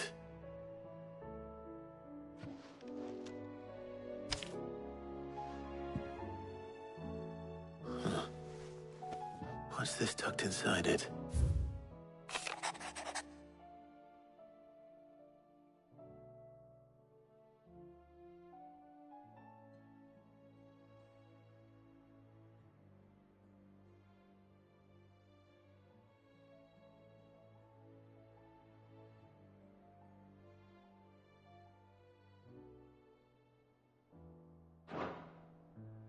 Sid's best invention. That sounds promising. So Sid hid something in Mid's first opus. What would that be? Perhaps Otto might know. It is all right.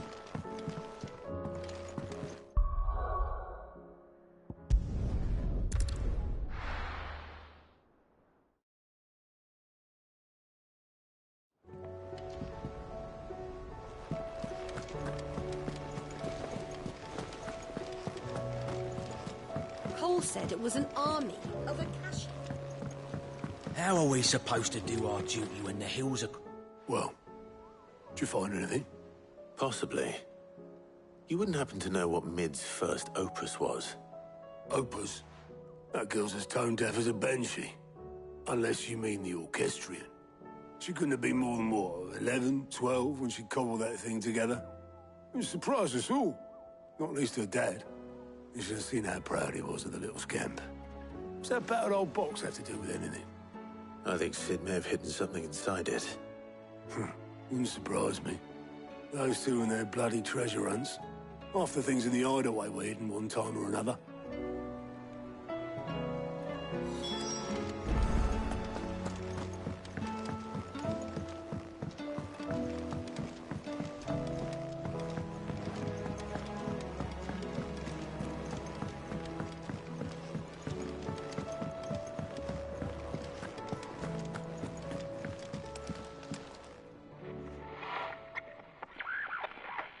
I didn't break it.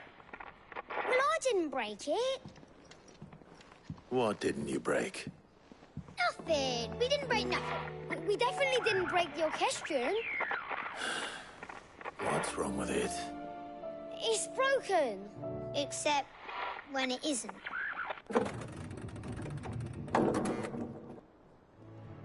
See? And you had nothing to do with this? Nope. Nothing. We just wanted to listen to all the songs at once. So we pressed all the buttons. Like this.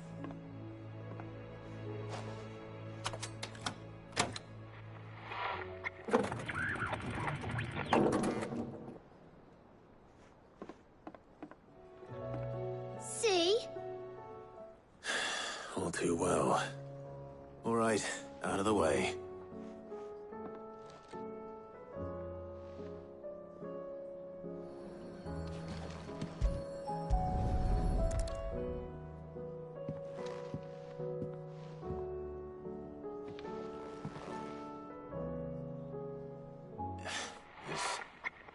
Something caught on one of the gears. Did you break it? Can you fix it? No, I mean, yeah, yes. There. How about now? You fixed it! Sid fixed it! He more than fixed it! Yeah, new music! Huh. Never heard this one before. They started playing when I removed this. Whatever it is.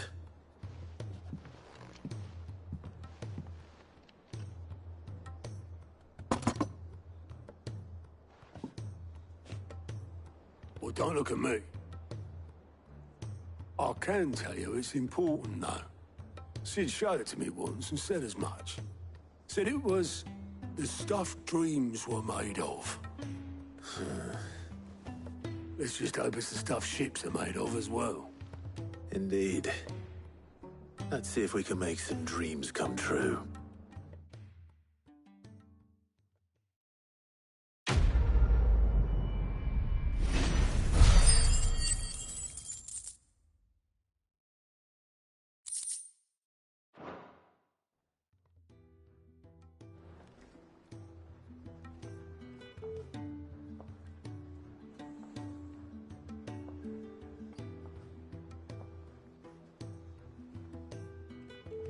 Just the two I was looking for.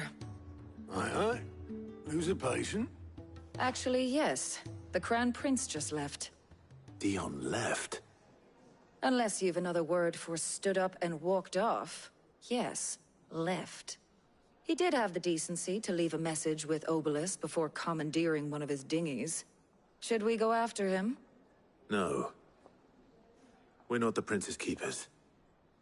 He's free to do as he sees fit. I'd rather he did so in bed. His wounds are nowhere near healed. Much like yours, I suspect. Otto told me what happened in Canver. What is it with this realm's princes and their aversion to rest? Ask me when I get back. Though I may be sometime. Then at least try to stay safe. And if that fails, try to stay alive, eh?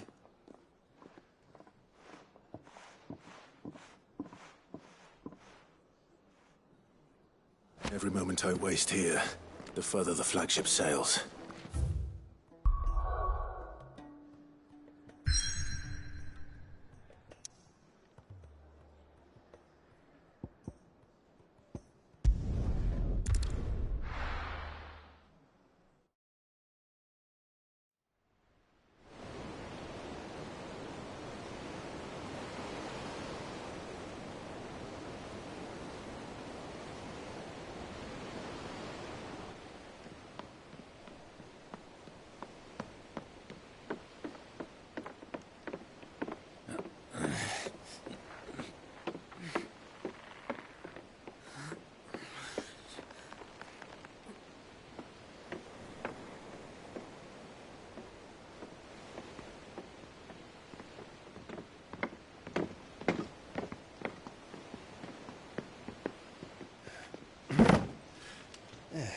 right, Clive. My dad had it all worked out.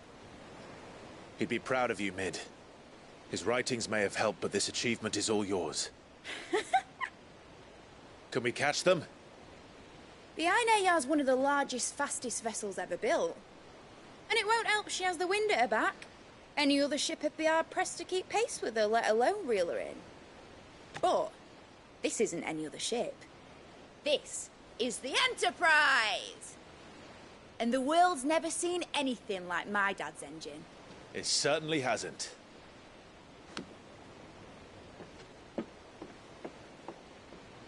Clive, what do you know of Barnabas Tharm? Only what the bards sing. That he sailed to Ash from southern lands. That it was his mastery of the blade which won him the throne.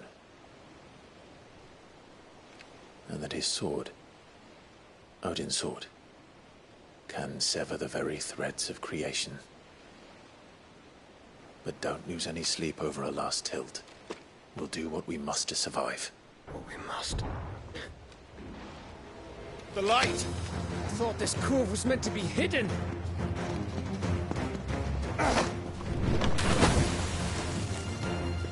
Mid! Company! Eh? We'll hold them off until the ship is ready. But hurry! Bollocks!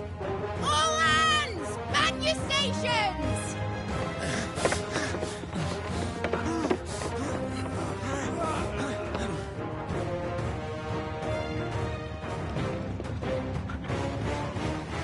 Everyone with me?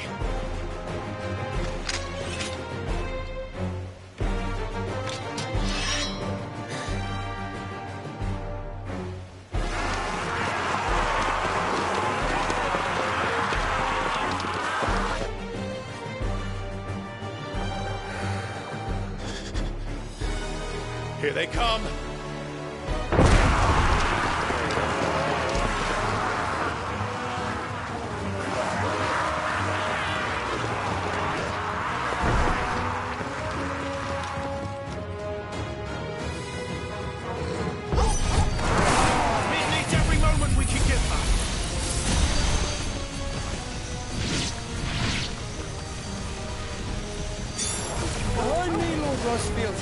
I'll take care of these fuckers.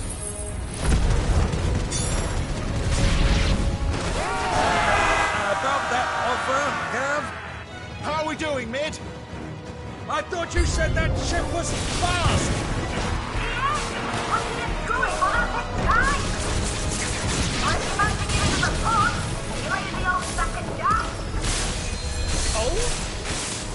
I haven't got this alive when you summoned! Come on, then! Which of you lot fancies meeting Bogan? Feels like the clock has secured. Hell to pay and I'll stand if I'm going first.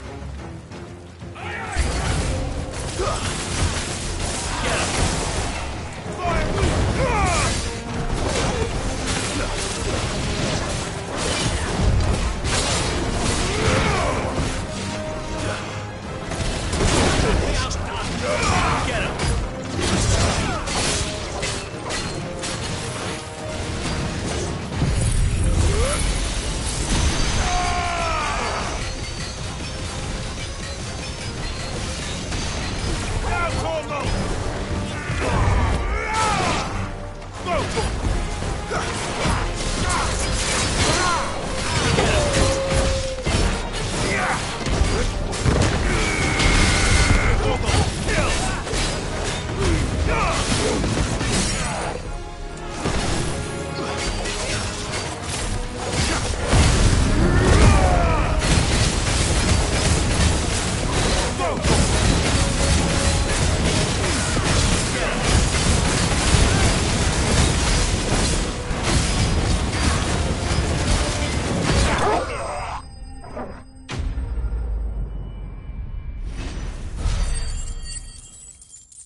That was easy enough.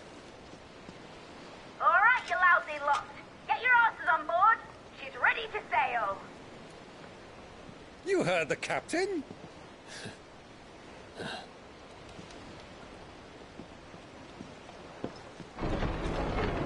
Clive?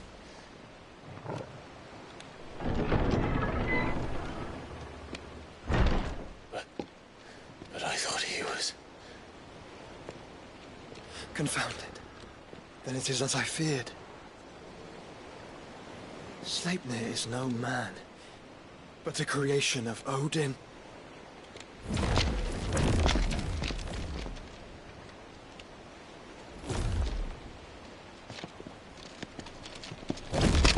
Phoenix's fiery fundament. Have you no normal enemies?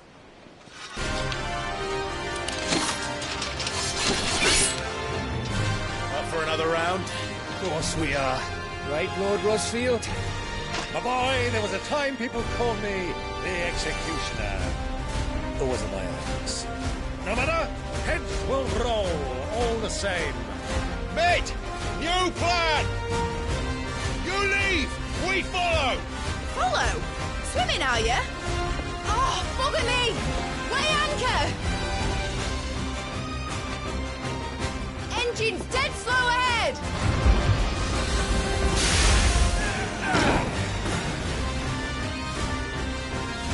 Have care, my friend. 'Tis not blood that runs through an Odin's veins. These foes will not fall easily. But they will fall. Like oaks before a woodman's axe. Good thing I brought one!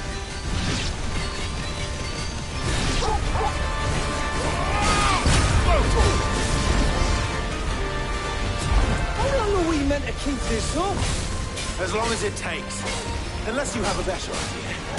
Well, I've already killed at least 5 of the bastards. Fuck it! Let's do the lot!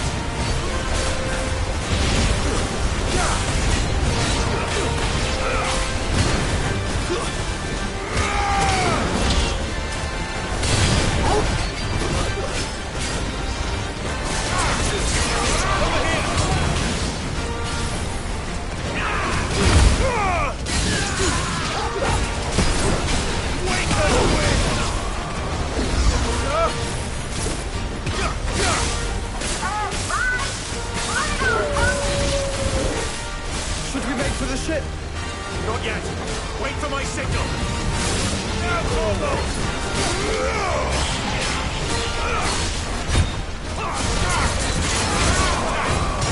There be light!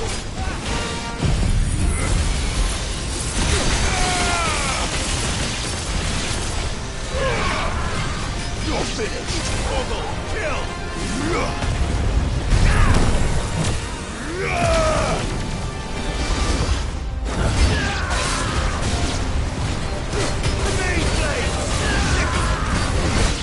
In your own time, Clive!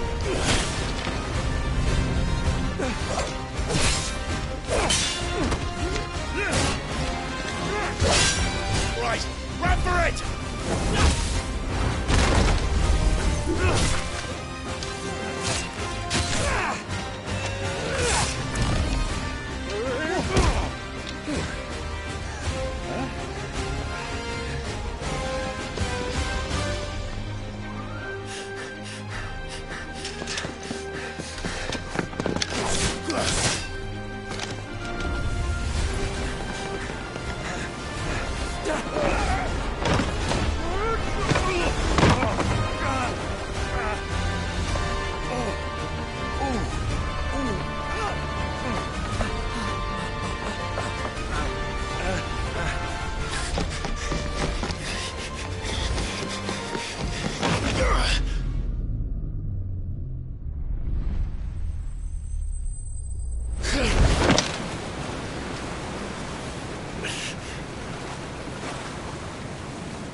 Mate! Alright, engine full ahead!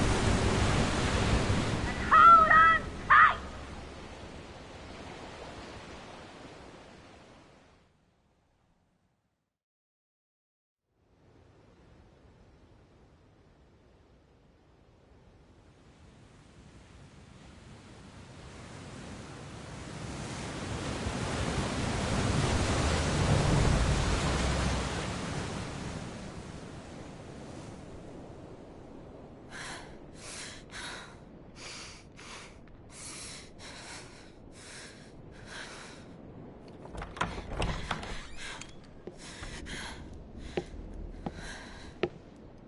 What do you want?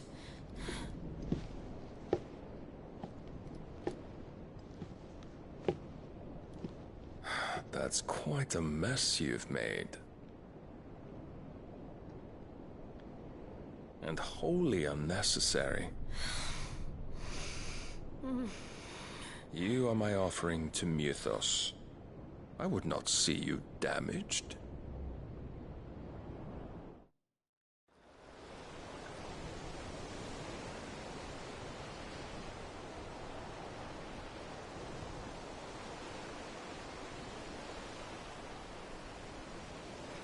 Now back to your stations!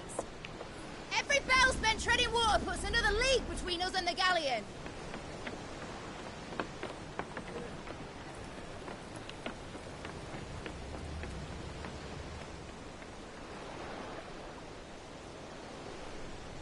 I don't suppose Mid has a spare engine?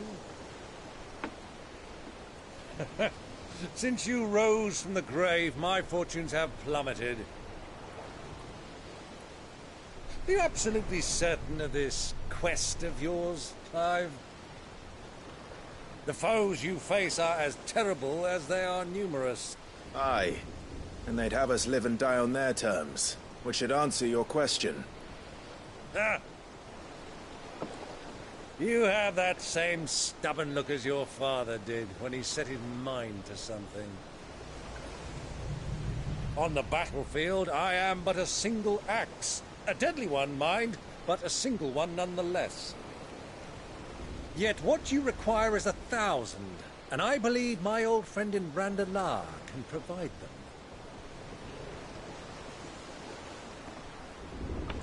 Take care, Clive.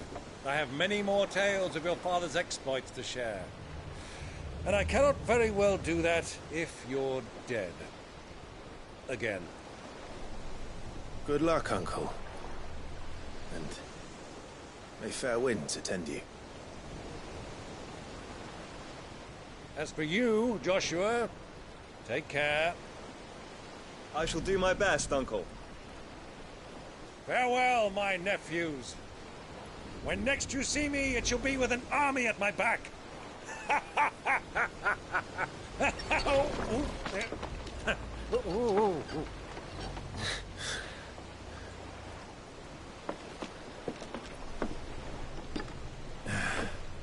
Cheerio!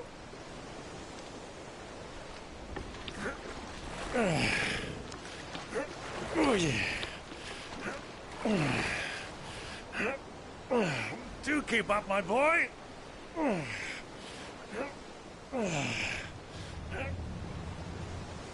Well, we can't have him showing us up now, can we? We would never hear the end of it.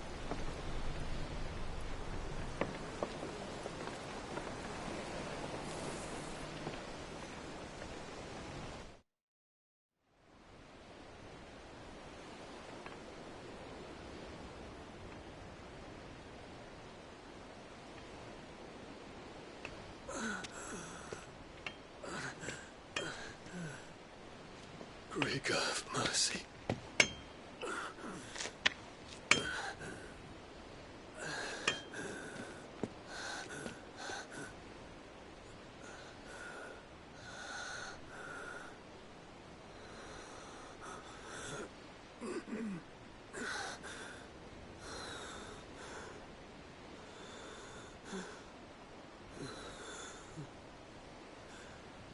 All this.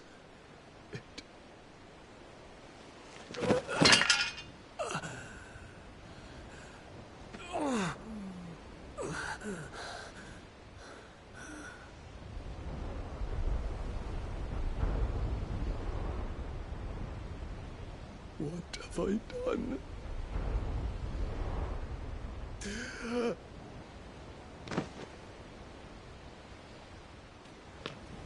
My lord.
around Waloed, but any ship heading north has to round Zemeckis and put through the Narrow. Maintain our current bearing north-northeast, and we'll catch the Black Galleon before she vanishes again. What's to prevent her from circling around Ash from the south? With these winds in those waters, it'd taken forever and a fortnight to reach Stonehere. Mid knows what she's talking about, Clive. Better than any of us lot, anyway. I say we do as she tells. Sails on the horizon. She's ours.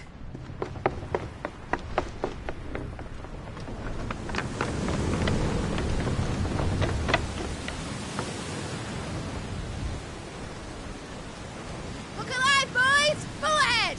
And keep those Perdices fed! Aye, aye! Do you feel that? Jill.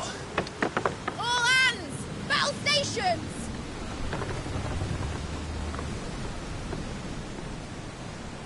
Let's see what this girl can do.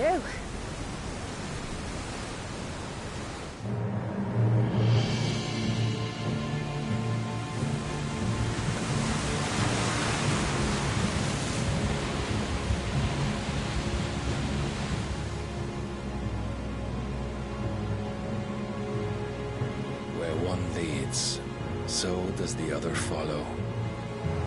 A bond of consciousness which joins them, condemning both to the same fate. Yet my every attempt to strike it from their hearts serves only to tighten its hold.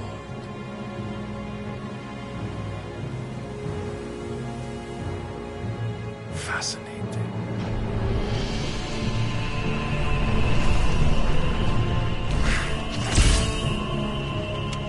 But then, there is naught my blade cannot sever.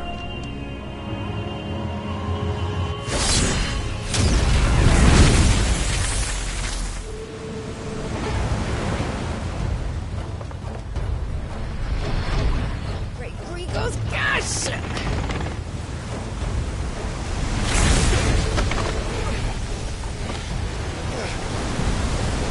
One of us. Hard apart! Heads down, you brutes! And brace for impact!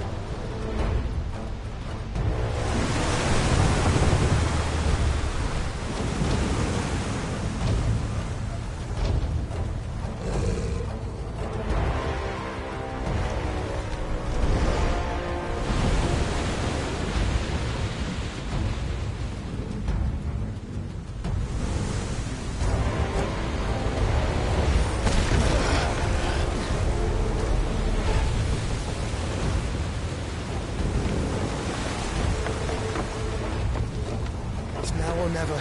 I'll find her.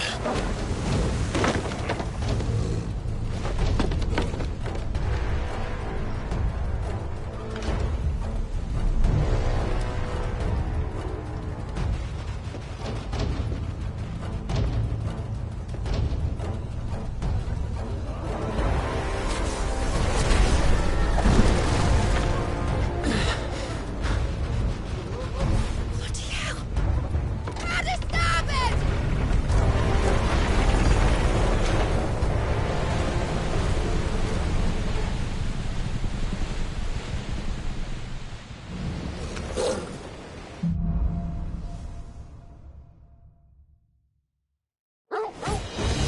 Where did you hide her, Barnabas?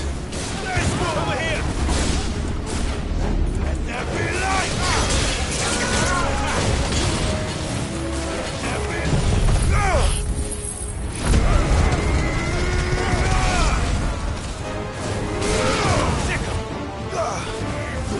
Get him!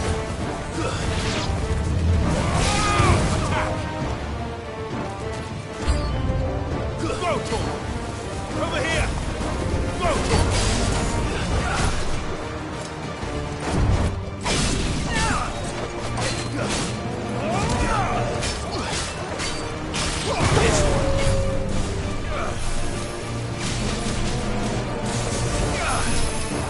Nice try.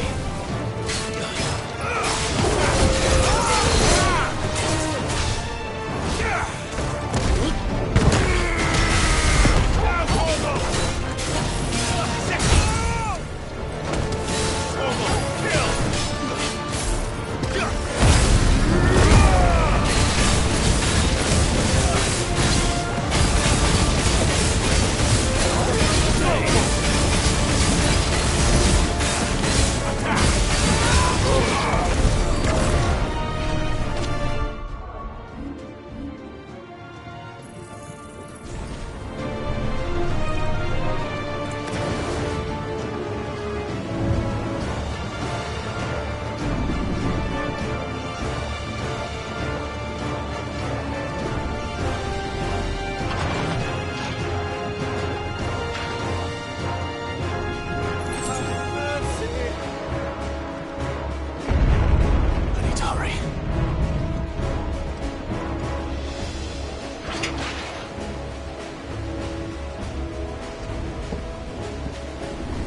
still! You came. Get back!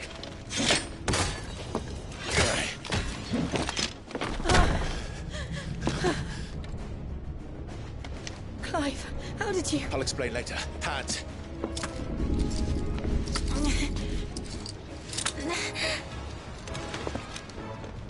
Can you walk? Out of here I can.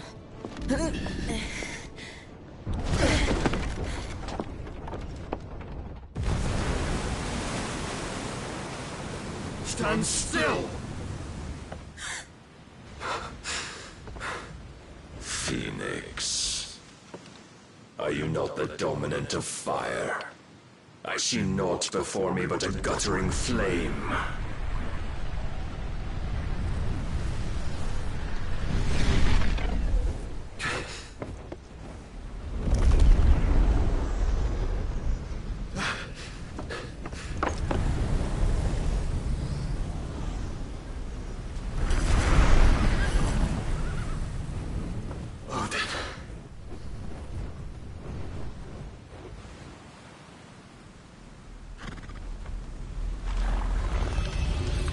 In earnest, then.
Can you go on? I think so.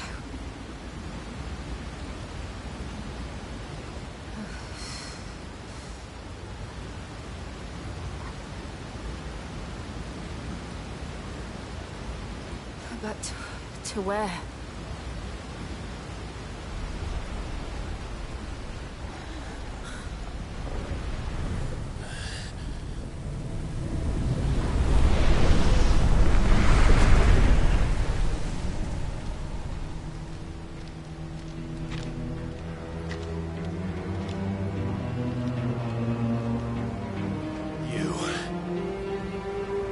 What did you do to Joshua? The Phoenix? Oh, I expect he will survive. This consciousness in which you coil your feeble souls is grown thick with desperation. And thus has my master turned to my blade.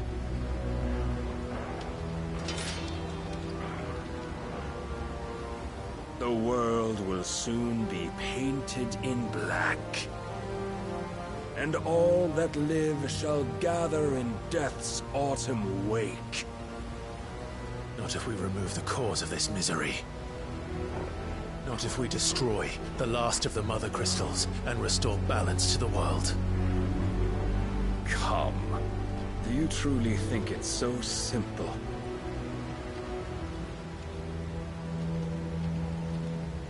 The Blight is inevitable. Not even the Almighty might stop its endless march. Your efforts will avail us naught. Naught, that is, but suffering. You must embrace the truth, Mythos. Accept your place with the Lord. Keep it. As long as there's a chance, there's a choice. Ever led astray by your blind resolve.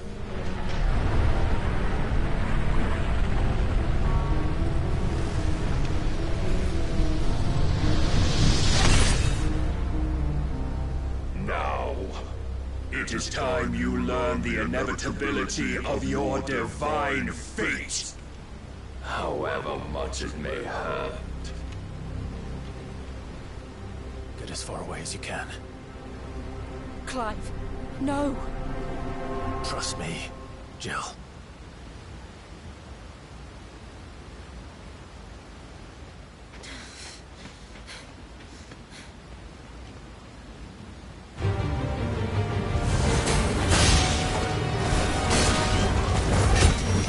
We don't have to do this.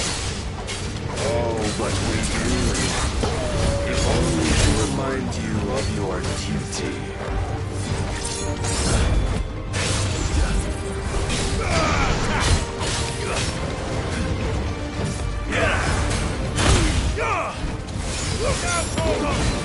In the short time since our last meeting, you have grown much. Yet as a vessel, I fear my lord will still find you lacking.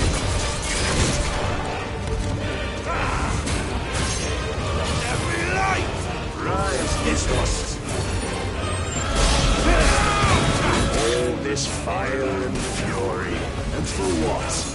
Stopping the blight. A foolish notion fed to you by a foolish man. How dare you? You know naught of this world nor of our place in it. If our fates were so easily rewritten, we would all be gods.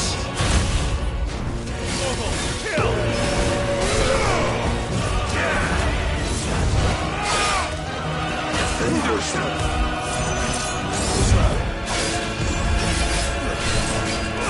Get him! Over here! I have seen enough. If reason cannot sway you, there are other means of persuasion that might.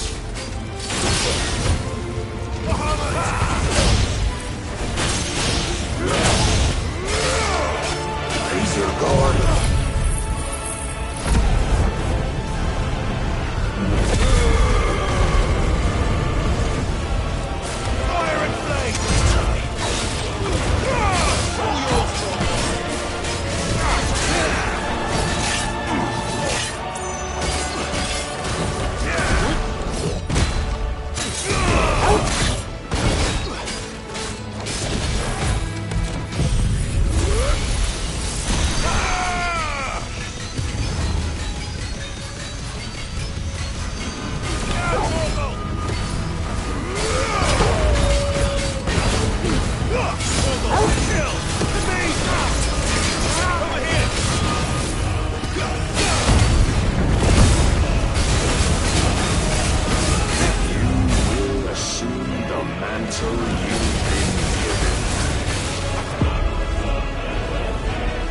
Thus is the light of hope severed.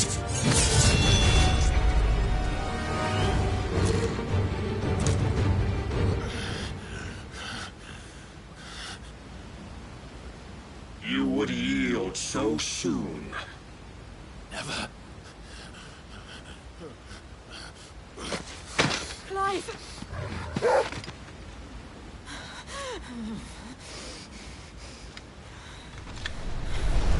Do you not see? Your iron will weighs you down, dragging you ever further from your purpose. And what is my purpose? Mythos. Who are we? What are the dominants? The breath of the Creator still warm on our lips. We carry his light that we might guide the masses in his name. We are but mighty acts of God. We are more than that. You would be nothing without what he has granted you. The power we wield is his, and yet every time we draw upon it, it wears away at our very being. It breaks us. It unmakes us, that its immaculate aspect might reveal itself. The icon. It is too much for even his chosen few. Apart from you, Mythos. You wield the might of many, yet your body does not answer for its avarice. What are you saying? What I am saying is that we dominants are a means to an end. We were created for you, that you might drink deep of our strength and thereby fulfill your divine purpose. Which is? To feed. As you would know, could you only look beyond the walls of your prison of self-regard. As long as you choose to ignore this, you shall never penetrate my defenses. Still, you may take solace in the fact that you are not alone in your plight. The chains of volition shackle all of mankind, but there is yet cause to rejoice. For the Lord, in his mercy, has taken pity on his flawed creations, and shall see them restored to their proper forms. And what exactly would that be? Why, loyal servants to God. No. Manners, Lord Rosfield? They are men, like you and me. Albeit ones unburdened by the wills that drive our kind to madness. They are pure. They are divine. You mean to turn everyone Akashic? Not turn, Mythos. Turn back.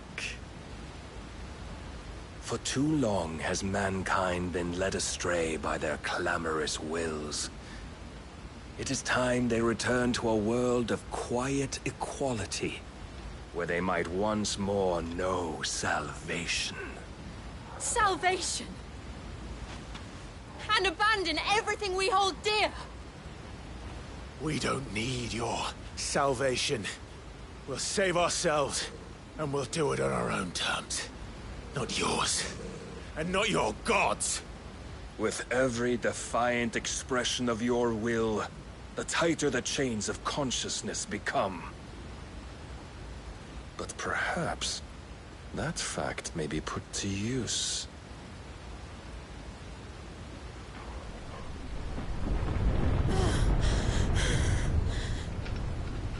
Clive! The faster it binds you to the remaining dominance, the stronger your hunger will become. Until it leads you back to the only answer there ever was. Mayhap not by the path my master intended, but back all the same.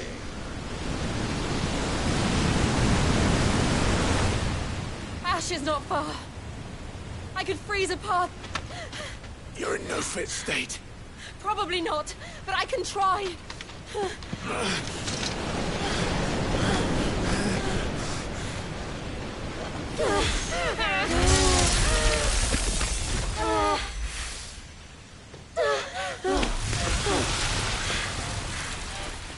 Don't look back!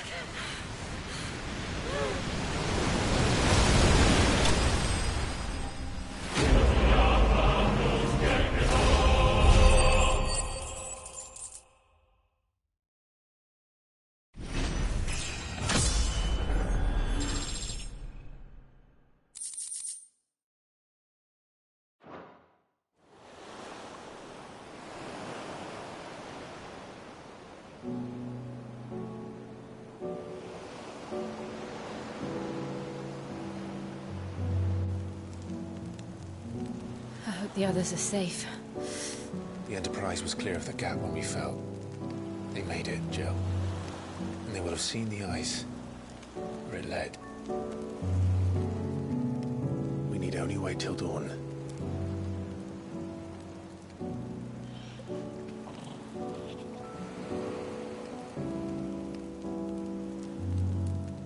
This is the second time Barnabas has bested me. I'm powerless against him. And maybe there really is nothing else for it but to give yourself to his master.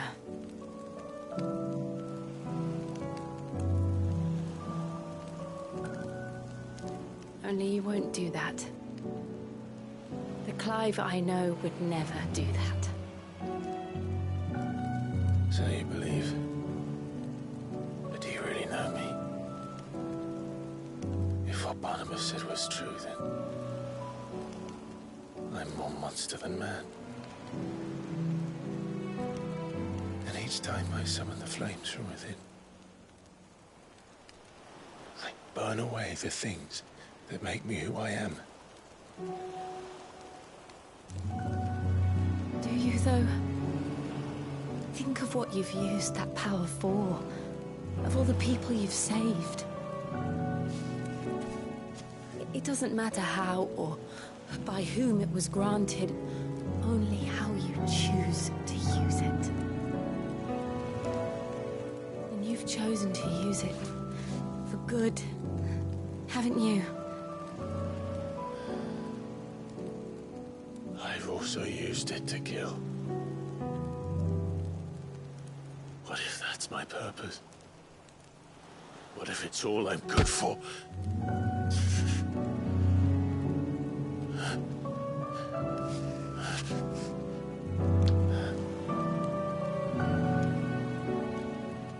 You're still that same boy I grew up with.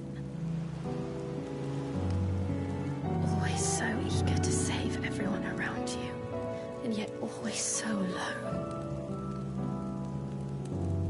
Because you failed to realize the one thing that needed saving most of all. You, Clive. You. You never once took the time to save yourself.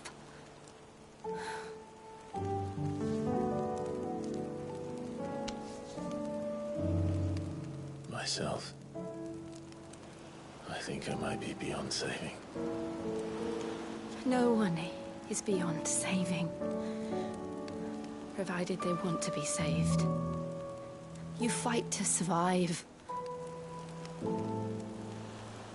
And you survive so that you may protect those you love. It's what you do. What you've always done.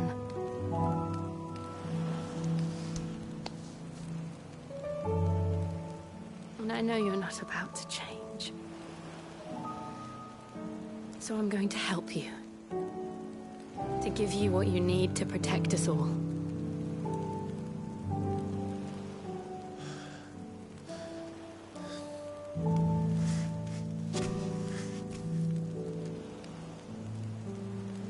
Jill. Are you sure?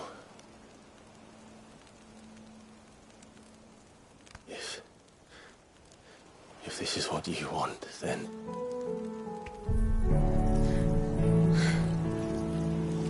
Don't worry, Clive. It is.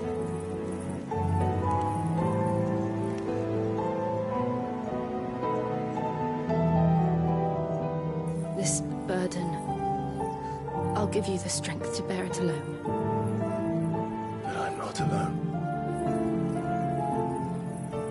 These burdens I carry, my sins, my pain, my sorrow, I see now that they are all a part of me.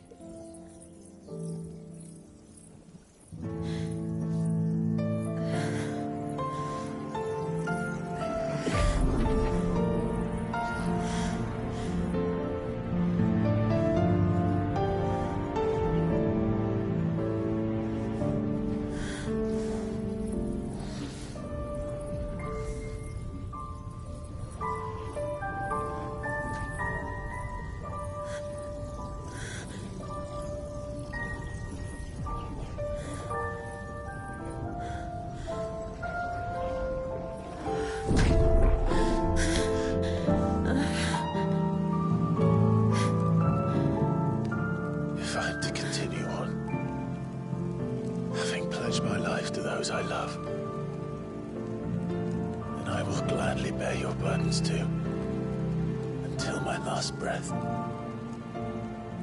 Clive.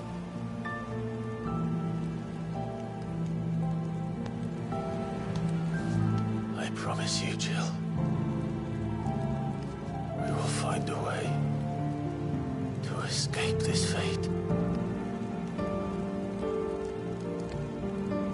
Find a way to save each other.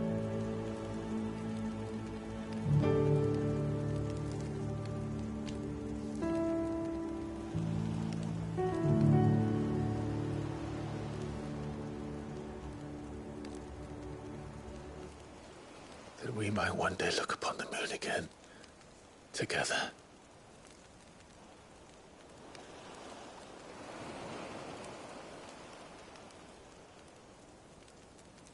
And I promise you, Clive, that I will be there, no matter what you must become. I know.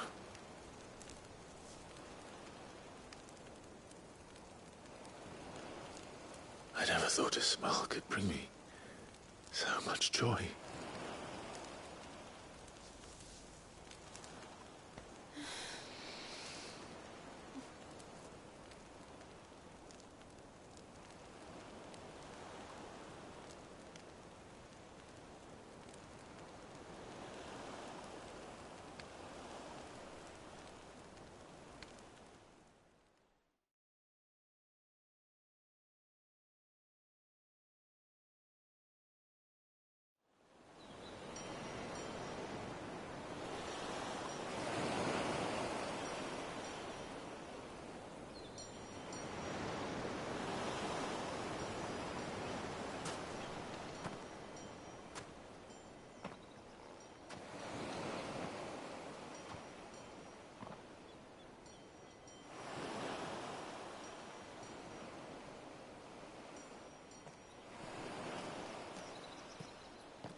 What of Barnabas? Do we pursue him? No. Our paths will cross again soon enough. Whether we like it or not. Besides, there is something we must do first.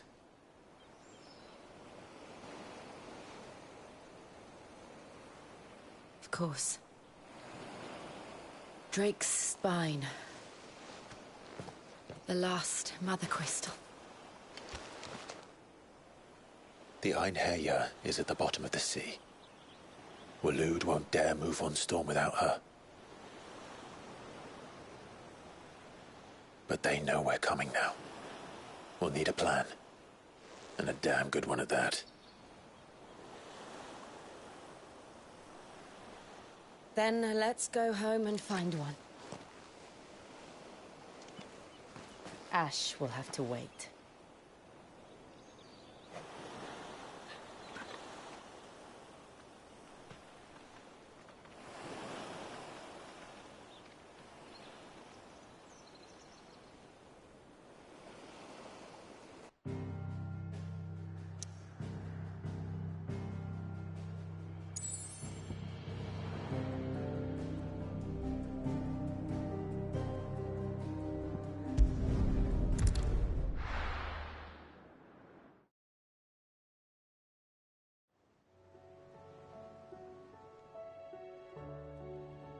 Mid says Odin split the sea in two. She's always been partial to a tall tale. But there's tall, and then there's tall. I struggle to believe it myself. I see your uncle isn't with you. He stayed with the Enterprise. After our brush with the Einherja, she was in urgent need of repair. And my uncle knows a shipwright in Randalar. We're to join him there when we're ready to sail for Ash. You sure that's wise? Last I heard, the place was still overrun with Akashic. Show me a city where that isn't true. Ultima's plague is spreading. We're running out of time, aren't we? We've done our best to shore up the hideaway. But I doubt a few planks will stop what's coming. Still, we'll keep at it. Every little helps, I suppose. Let's hope so.